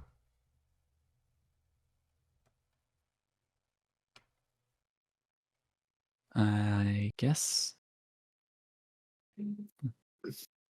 just take a walk around. Look around, Yeah. check out the place. So there's the main building, and then that Yeah. sort of. So you end up heading down the path, and as you come around the top right edge there that you can see for the path, you hear something ethereal flying towards you from a distance.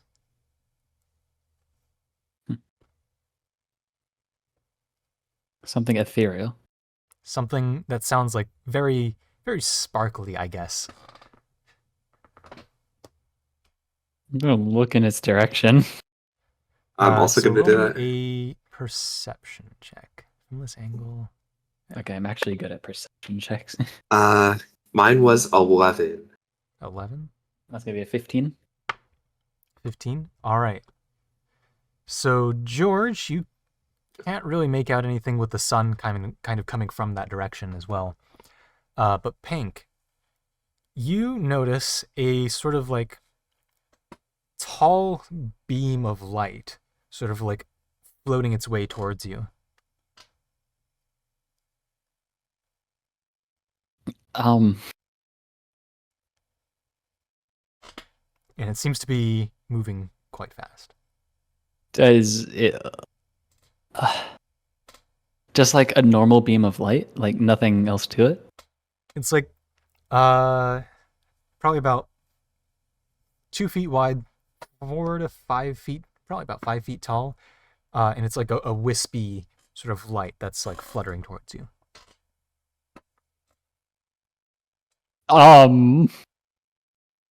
Peg is gonna be in his head. He's gonna be thinking, "What the is that?" Mm-hmm. Are you going to announce this to the rest of the party? Yes. I'm just gonna kind of point at it and be like, "What? What is that?" Gregor's going to roll a perception. 18. And Simone is going to roll a perception. 6. Mm. Oh, yeah, what are those light thingies? And Simone, I'll have her roll a history check. 5! She's just going to say, casting out to all of you, probably nothing good. We should keep heading forward. I agree. Yes, let's can I go. make- It's coming fast.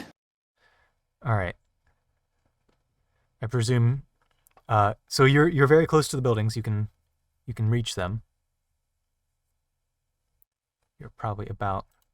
You're at this area here on the hill that walks around to the town. I have an idea. Hold on. This may be a terrible idea, but do I have? No, I don't. Never mind. I was gonna say I was gonna just like if I had a shield, just like hold myself in the shade because what is the light's worst enemy? Hmm. The Okay. darkness. Do you need a shield? Because I have a shield. I have the shield of true sight.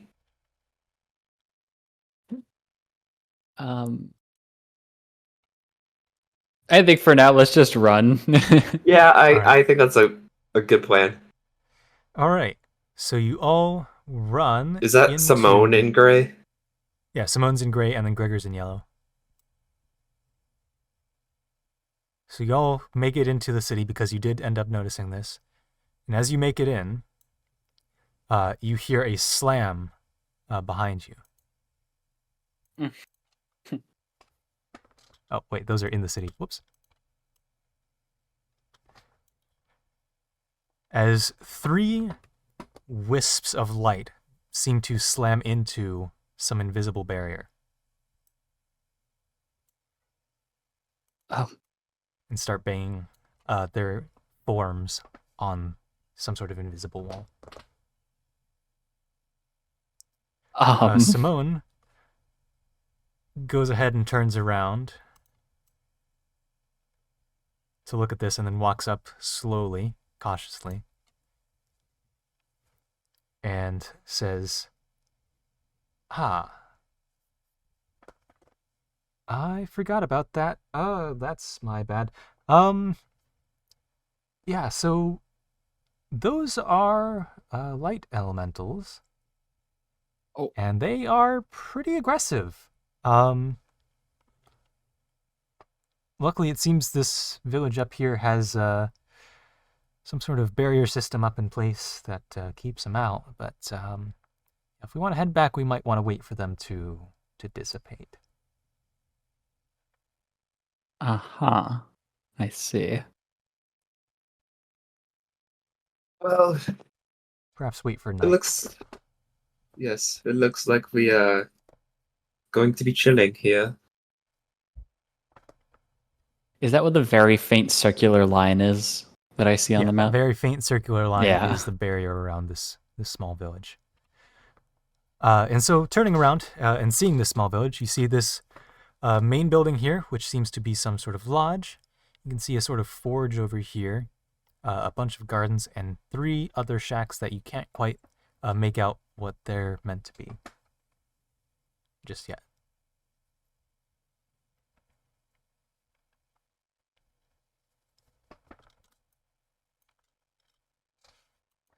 Well, apparently the next step is to find Jackie, so I'm gonna go do that. You're welcome to come along or do your own thing. I hear there's a good place here to sell any elemental orbs or anything like that. So that's maybe something you might want to do if you have any cores.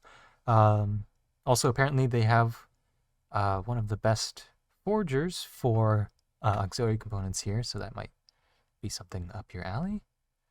But yeah, I'm here to drop off a package to Jackie, and I'll be on my way. Sounds good. Okay. Say, Gregor and Peg. Hmm. In that second chamber, Yes. when we were all split up, what did you encounter? I was in a sort of room that had 3 offshoots with a bear, some sort of wild cat, and a little owlet.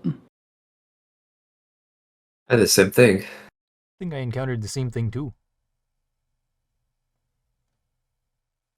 That bobcat looked pretty scared though.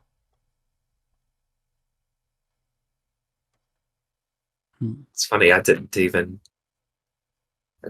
pause to notice that. Neither did I.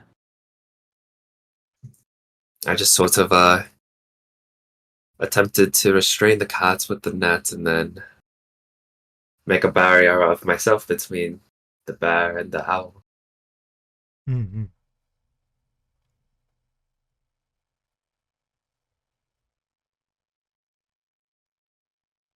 Of course, that didn't work. The net just passed right through. Yeah, see, that was weird. Yeah. I put the net in front of the bear's entrance, not to tangle it up or whatever, and then I went to pet the kitty cat, and the hand just passed through. He pets the bobcat. God, I love Gregor. Oh my gosh, what a legend.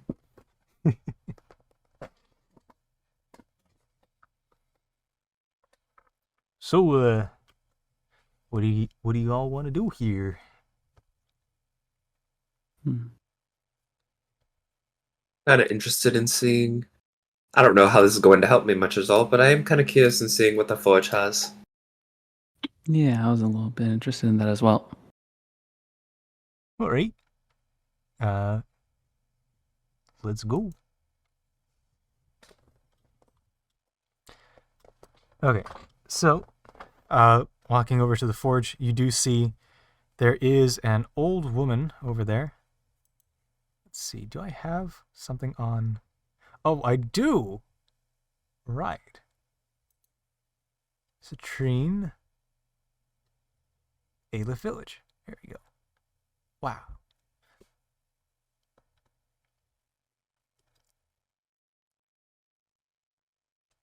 Okay, cool. So you enter the forge and you see what looks to be an older woman. This is a Goliath woman at the forge here, working on what looked to be some leggings. Trying Like- to metal leggings? Yeah. Some armor.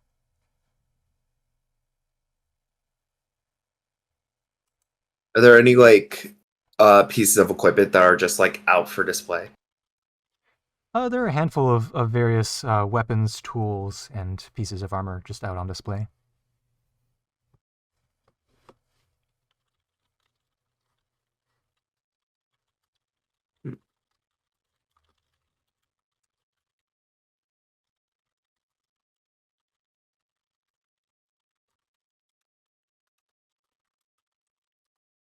She seems to be absorbed in her work and not notice you walk in.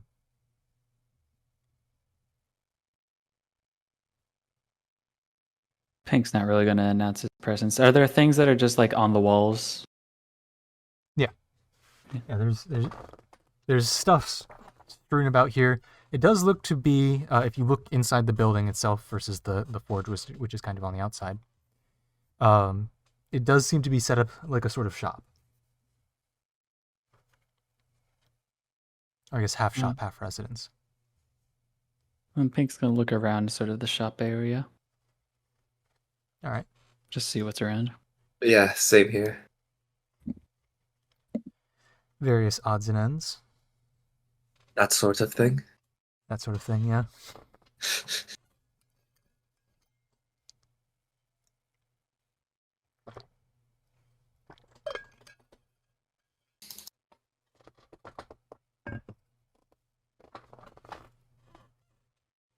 Is there anything you're looking for in particular?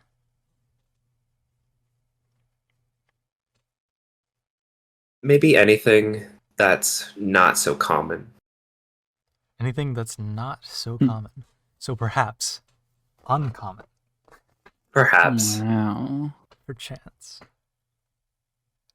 All right. Let's see here. What about something that's of legends though? What would that be called? Something like that. Would you like to break the bank today? Let's see. So legendary items go for how much again? Only after the change, only minimum 2,000 platinum. Oh, that's not too bad.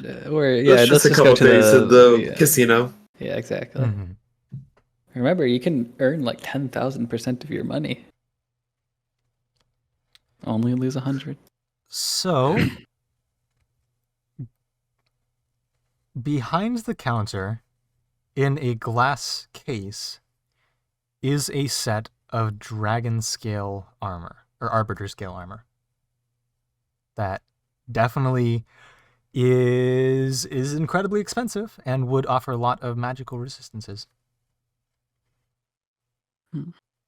And things of uncommon value, or of or less than common stature.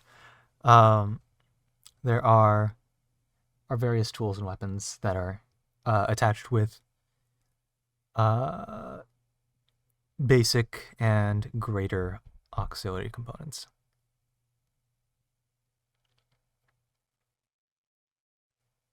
Armors that can offer resistances, or weapons that can offer a little extra damage. Are any of these... One second.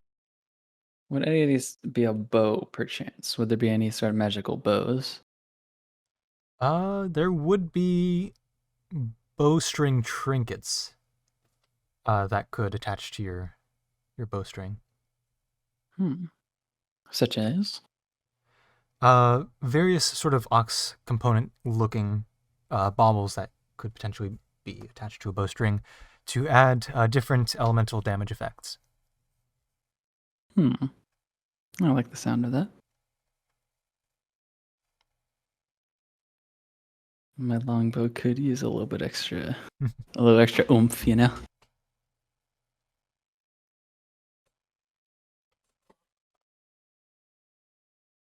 I guess I'll... Am I able to tell, like, what elements are what from just looking at them, or... Yeah, the colors are pretty self-explanatory. Okay.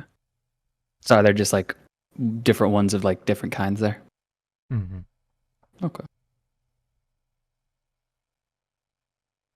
I think I will now make my presence known to the what was her The description Goliath again? shopkeeper. Yeah. And how will you be doing that? Excuse me. Oh, hello. How can I help you? Hi. I'm wondering how much these drawstring sort of aux components are. Ah, you don't come by these so often outside of here, so they do go for a fair price. After I do the math to undo the prices on my tables, these would be of greater quality, so probably about 100 gold pieces. But you don't come across these just anywhere for your typical bowstring. Usually, most people attach the ox components, or we'll break them up and attach them to the tips of the arrows.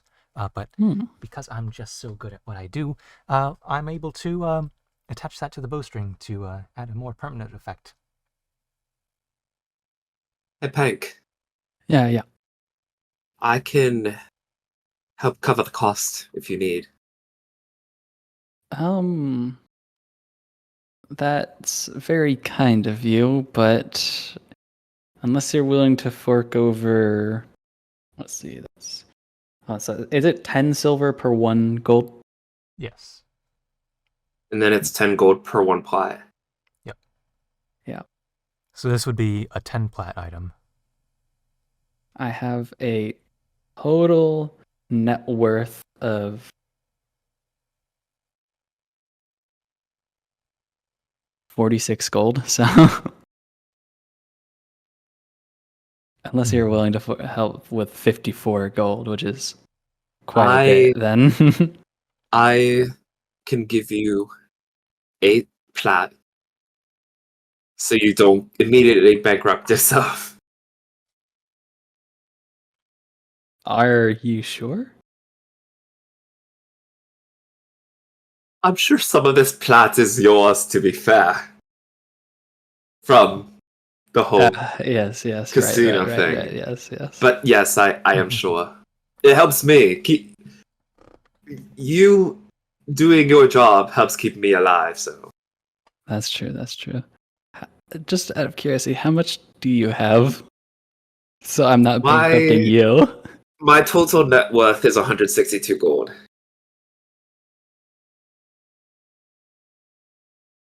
So that's 16 platinum. Oh, okay. In total. It's not 16 by itself, but it added all together is 16. Yes. Okay. So you'd be giving me half of what you have. All right, if you do that, I'm gonna repay you. But I wouldn't stress over it. well, if you're willing to, then I'll take 6, not 8. 6 will be enough and not totally bankrupt me. All right, that sounds good. I can give you 6 then. All right. I'll add 6 platinum before immediately Removing 6 plat. removing 7 platinum to give. Oh wait, hold on. Which one element would I want? Don't you have like light arrows already? I do. But this is a more permanent effect that goes to my actual bow. Yeah. So probably not light. Unless you want to start stacking. Gregor has his flame fists. Yeah. And of course, I've got the full purview of different elements. We've got fire, water, earth, air, dark, and light. Wait, no, we don't have dark. That hasn't existed yet. We've got light. I'm about to get some dark from the person who I've not met yet. I'll let you pre-order. No. Excuse me, ma'am. Yes, how can I help you? Would you have equipment tailored course. for those more. I apologize for the pause. Do you have equipment that it's tailored more for the more spell casting type of adventurer? Let's see here. Spellcasting type adventurer.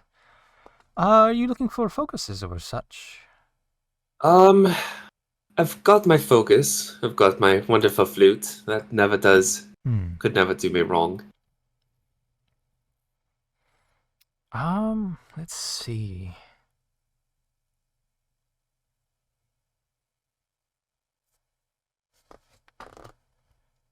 Something for the spell. So, at this shop, I'm mostly geared towards forging with elemental cores. So that's kind of where my area sits. The only thing outside of that is that suit of armor that you can see behind the desk there, which was a gift from a friend. Something for the spellcasting types. I mean, I can give you some baubles that you could use, some cores that you could use in alchemical procedures. No, that's quite okay. I'm not the well, I'm not talented enough to properly use that. But yeah, thank you.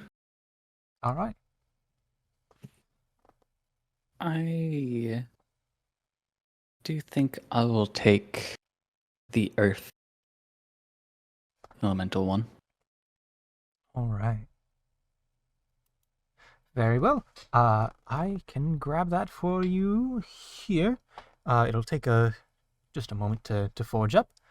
So come back in a couple hours, and I can have that attached to your bow if you have one on you. Seems like you do have one slinged over your wings. I will pull it off and hand it over. Thank you very much. I can forge this up right away.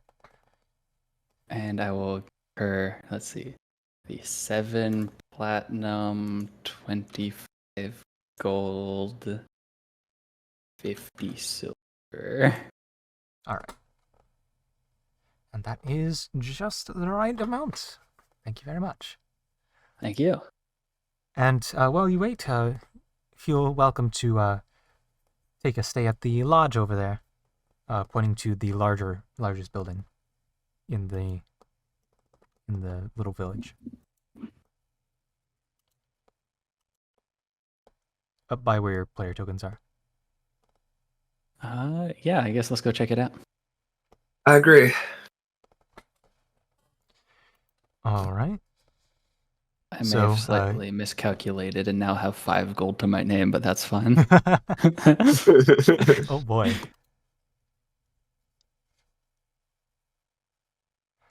Well, actually, 53 silver and 8 copper, but sure, why not? This will work. So you head over to the lodgings of the Aleph Peak. Or actually, is it just called Aleph Town in my maps? It's been a minute since yeah, it's just called Aleph Town.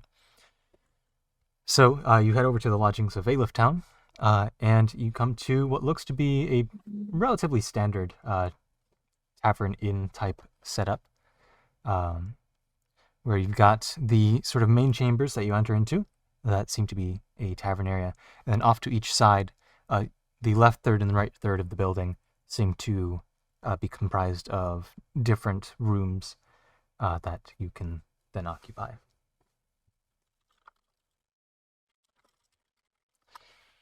And at the top there, or not at the top, at the front of the tavern area, to kind of greet everybody, is... Oh, my table moved. There is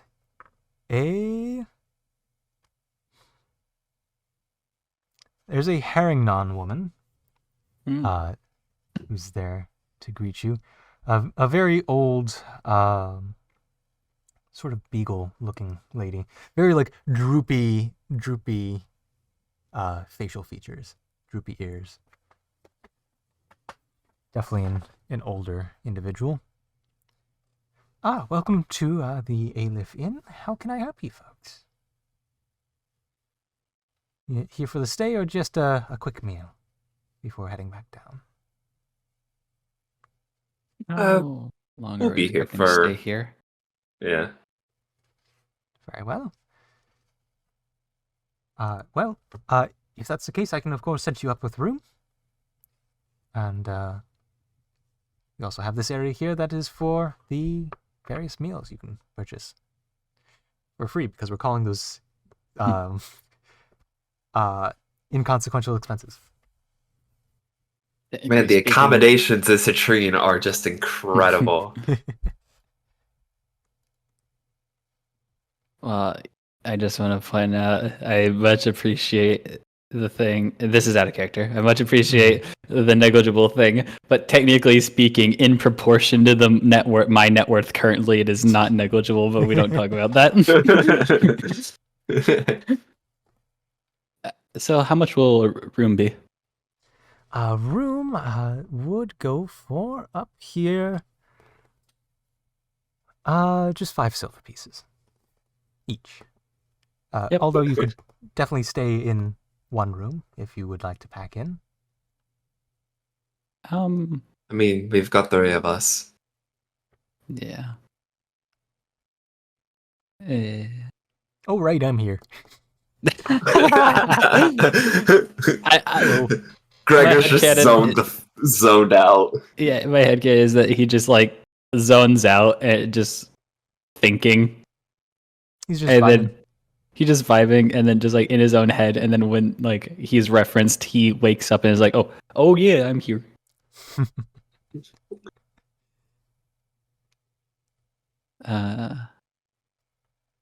But yeah, so if we have 3, I don't think one room would be good. No. Maybe 2, and we could double up in one of them.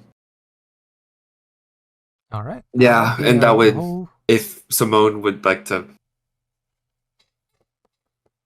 meet back up with us. Mhm. Very well. I can get you set up with that right away. So, let's see. Most of our rooms are kind of available, so take your pick. I'll just choose. I'll just choose one randomly. I'll choose the one next to the random one. All right. Now the So you question get is, 2 who gets random Gregor? rooms kind of on the left side of the building. Who gets Gregor?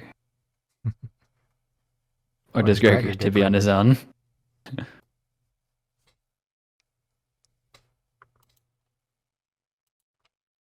I'm really fine with either.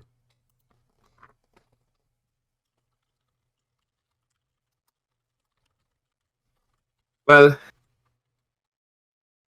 if you wouldn't mind, I think I could take the empty room for now. Sure, that works. It works Guess for we'll be me. rooming together, Gregor. Oh, fun times.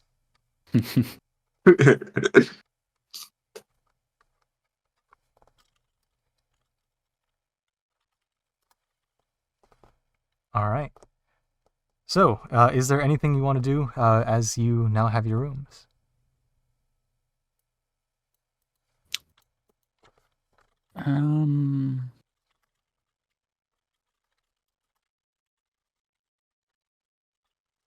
I guess since oh my gosh, I can't speak. I guess since we have a room now, we can just go out and explore the other buildings. I have ascending to cast. I see.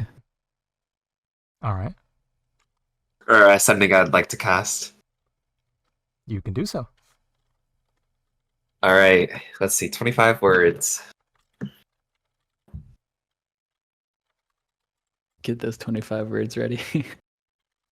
Yeah, let's see.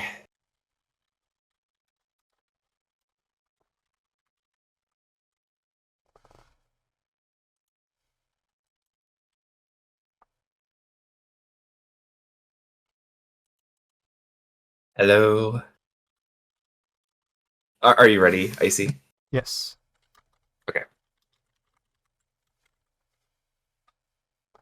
Hello, Father. It is George. I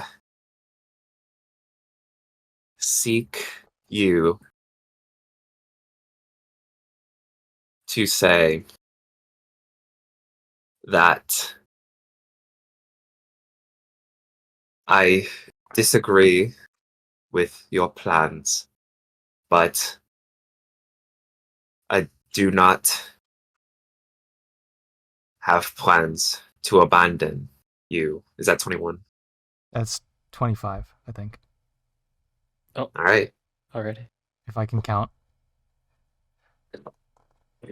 It was in the 20s somewhere. Yeah. That could be the end of it. Yeah.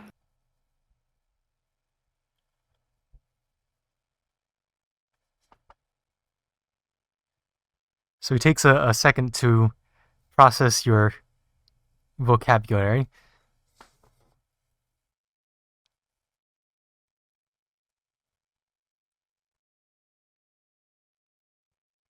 So you're asking him to say, I disagree with your plans, but I do not seek to abandon you? Yeah. His plans with my mother. Hmm.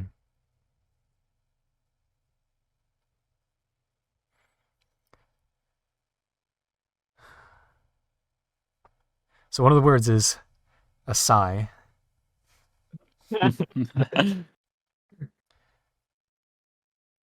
Ajor, I do not agree with your plans. Oh, damn.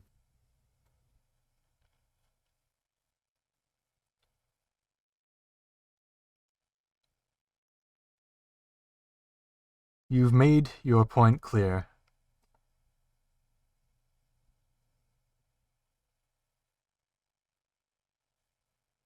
That you don't want to be family.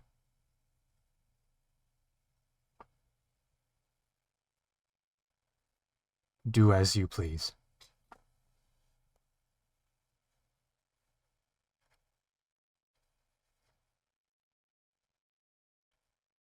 Damn, Dad.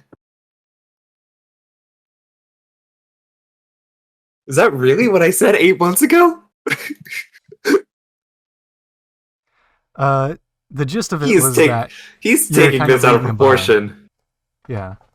Oh, that is what I. Oh man. Yeah, that's a fair reaction. Well. Hmm. I mean, he did say, come back to Jasper, we can save your mother. And then you just like, nope, and you left. So. I did because she's dead. You can't save a dead person if they've been dead that long. um. He left. He kind of left me in a position where I had to run. He kidnapped me, but whatever. I guess. Oh man. I guess I'm gonna take the moment to sort of sift through everything that's happened. I guess, including that, because damn, that's cold. It's a fair reaction, but it's very cold. Mm-hmm. So as you're stewing, Pink, is there anything you would like to do?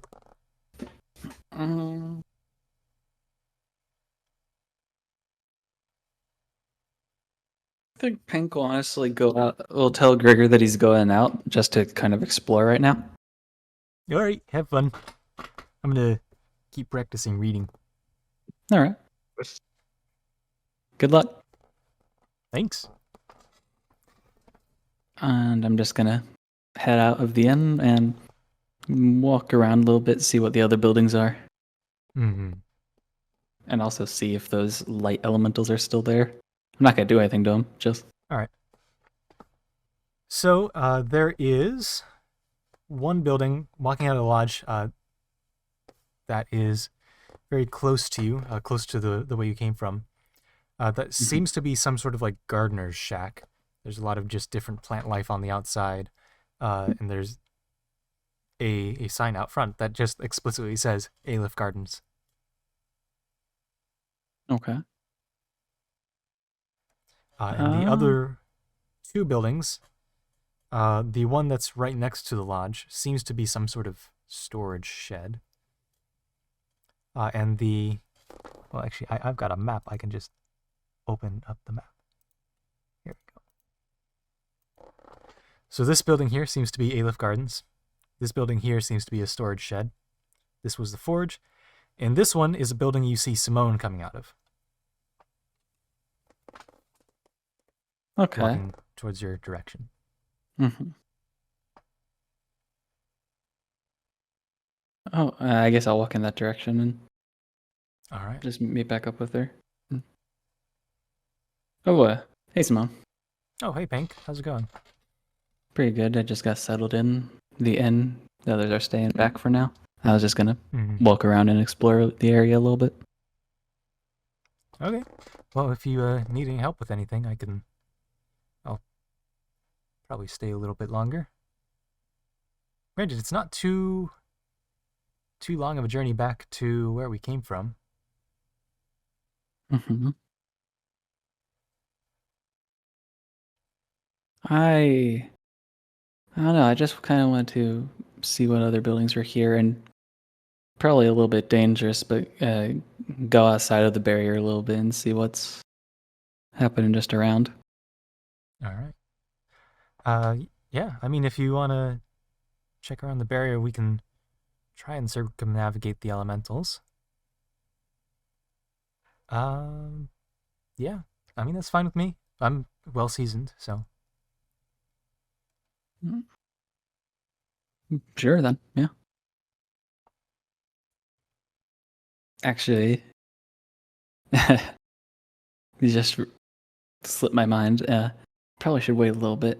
I've put out my bow to be forged with one of those ox components at the forge.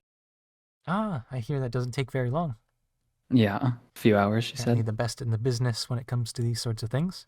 Although, well, I don't know if Fisk kind of filled you in, but our village kind of collapsed in on itself.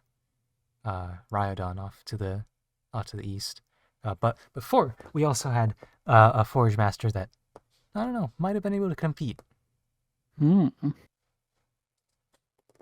Yeah, I've seen my fair share of pretty good smithies in my time, just going around. So, I'll judge the quality of the work.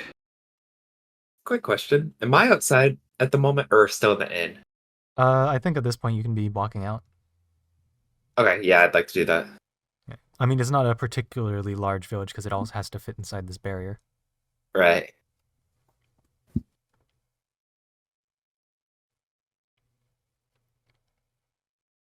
All right, so what are your next steps? I want to fly around this area so bad. Find hair dye remover. But it's protected airspace, and I'd be like shot out with by an anti-pink missile or something. A magic missile. Because I mean this is on not Fisk, Pink's mind. Roll me a perception check. And do that. I'm good at those. I'm good at those when I roll better. That's an 11. 11. All right, let me consult the geography.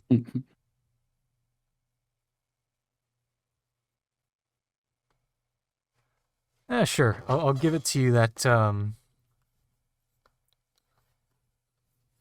as you were coming out of that cave system from the Aleph trials, you did see that you were on the outside of Citrine's bordering wall.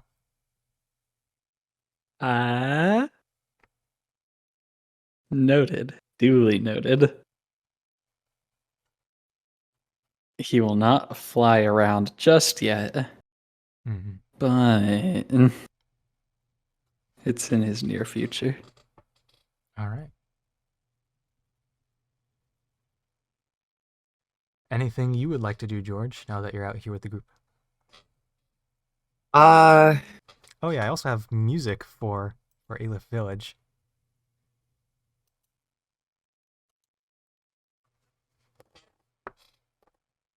There we go.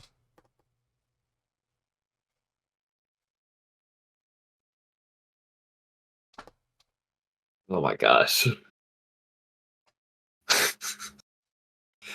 I need to finish Chrono Trigger. Let's see. So those elementals are still right there. So they have left their positions, but you can now that you're kind of aware of their presence, there are elementals that kind of just fly around the general area.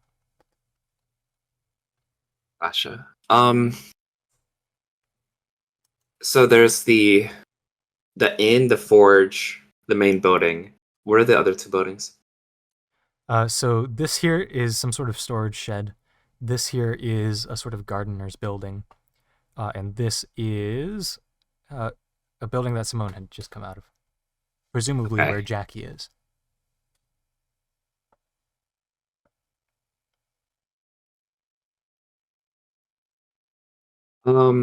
Is that a little basin at Yeah, there's the a little south part of fountain town? at the south part of town. Yeah.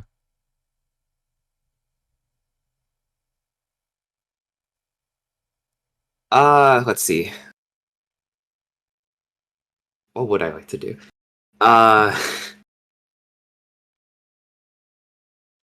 From this distance, you can probably pretty clearly see that there is a statue kind of at the back wall of it. oh, I go up to the statue then, just to like check it out. All right. So approaching the statue, what you see is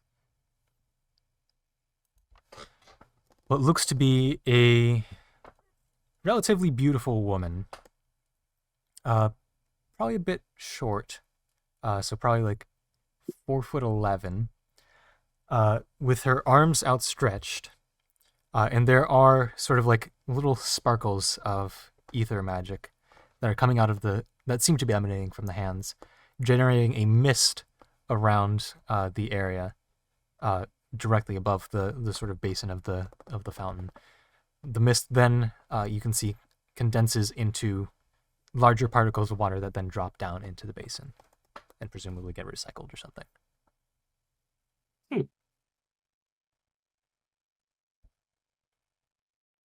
All right. I did think of this earlier, so I'll go ahead and do it. I'd like to go back to the forge. Okay. Um, walk up to the Goliath. Oh, hello. How can I help you? Hello. Do you perhaps buy equipment from Travelers? Oh, of course. Well, depends on the equipment, but if it's something that kind of fits the general vibes, yeah. Oh, of course. I have this short bow. I haven't really. Okay. I don't know if I've ever used it, honestly. And I don't believe I'm going to. So I'd like to sell it. Very well. Let's see. My table does not have the price of a short bow. Um, in like actual fifth edition, it's 25 gold pieces. 25 gold pieces for a short bow. Wow. Ah, here it is. Yeah. That is expensive. Yeah, sure. You can sell that. Yeah, sure. You can sell that. She's gonna do a little inspection of it. Natural 20. Has this bow really ever been used? I don't think it's ever been shot once. Oh, actually, I correct myself. It's been shot once. I have 39 arrows. I presume about 40. Ah. Well, it does look like it has basically just been tested out.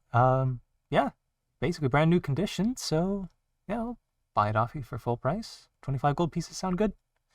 Oh, of course, yes. That Very sounds good. well. Thank you. Of course. I'll take that and let go behind the counter. She goes through some chests in the back and brings out 25 gold pieces, lays it down for you on the counter. Oh, thank you. Yeah, I'll Let's be able to turn see. this into some sort of masterpiece. I wish you the best of luck in that. Though, it doesn't seem like you'll need any of it. Oh, certainly not. Quite an astute observation. Alright, well, thank you very much. All right, and your friend's bow should be done in maybe 10 minutes. Ah, perfect. I'll go let him know. All right. Hank!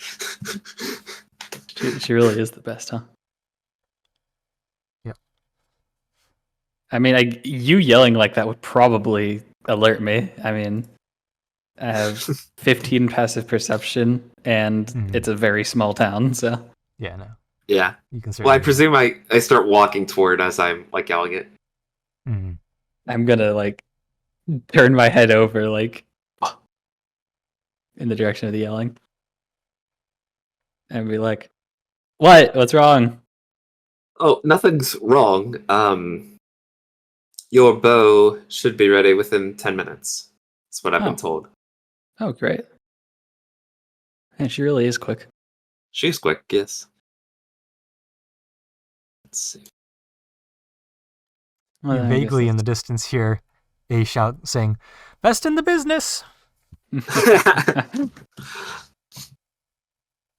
you can see that, I don't think she introduced herself, but Wilma, the Goliath, is out in the forge Wilma. area, Let's see. seemingly Let's write that spinning down. something into the bowstring. Wilma.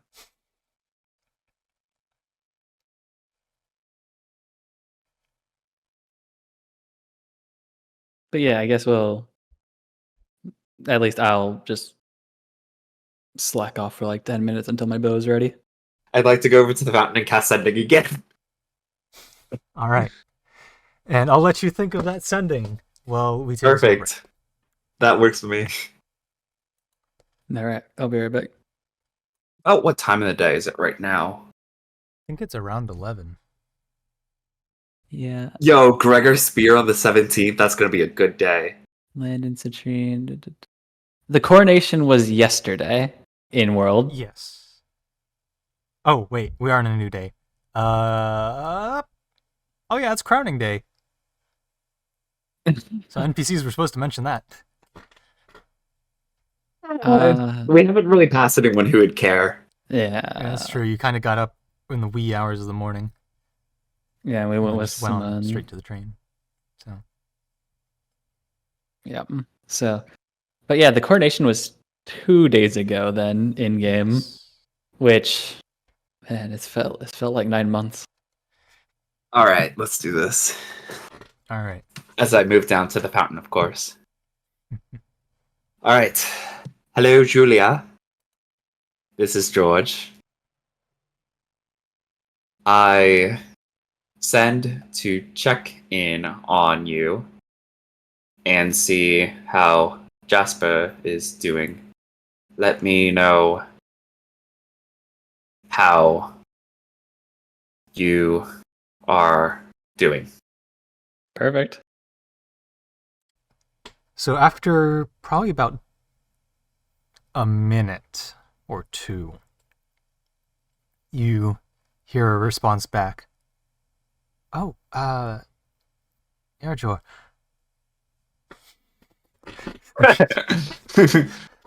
Wait, she called me Airjor? She was the one who came up with George. Oh, George.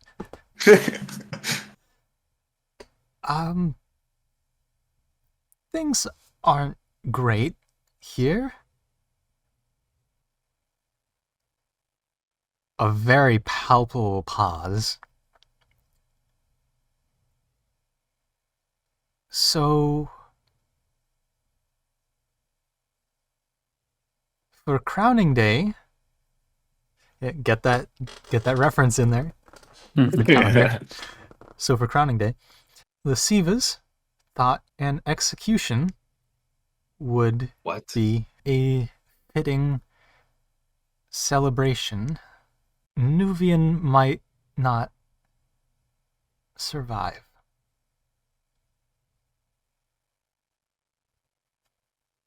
And Damaris is in fucking citrine. Alright.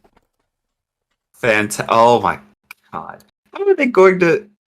You... How are they going to... Do they have that much control of the city? What the fuck? Oh my gosh. I love being oblivious to things that are happening. How the... What?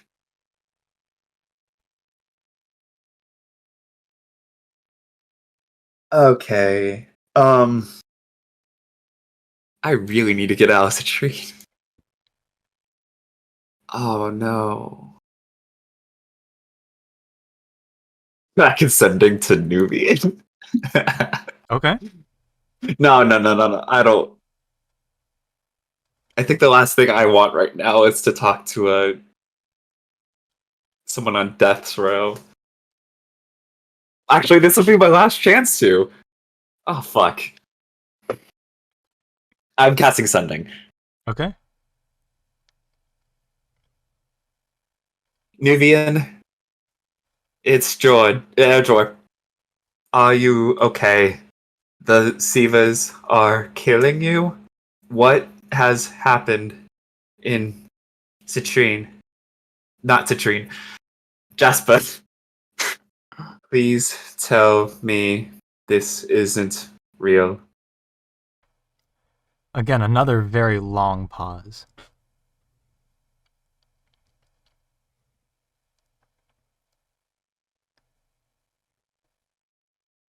And... Okay. In a very faint whisper, you hear, Edjor, I'm not fine. But there's a chance that I find freedom. Guards are near. And that's it.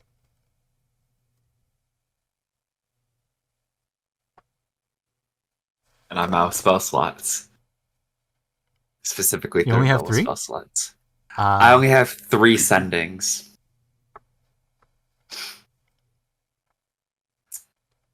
I can't upcast it, and it's the 3rd level spell, so that's it.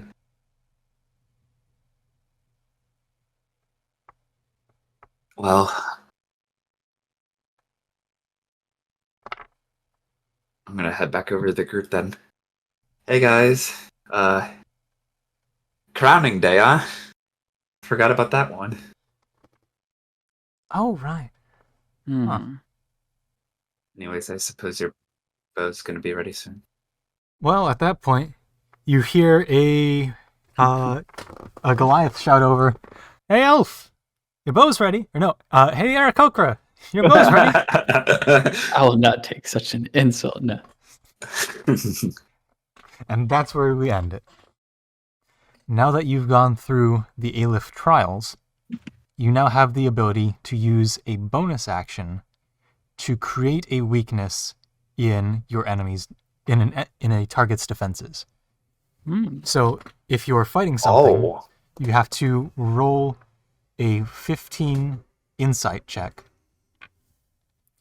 And if you succeed 15 or higher, I will then list out a damage type that will become doubled. Basically pointing out that you've taken a moment to look at this enemy, take a moment and figure out a possible weak point, figure that out, and now you can then communicate that to the party, saying, hey, this is how you can damage them better. and that's a bonus action? It is a bonus action to identify weakness. I like that. I like that a lot. If that enemy already has a weakness that you have not discovered, I will reveal that weakness that's already on that stat sheet. Or if that stat sheet doesn't already have any sort of weaknesses, I mean, most don't, I will on the spot create a weakness that I think is fitting for that enemy.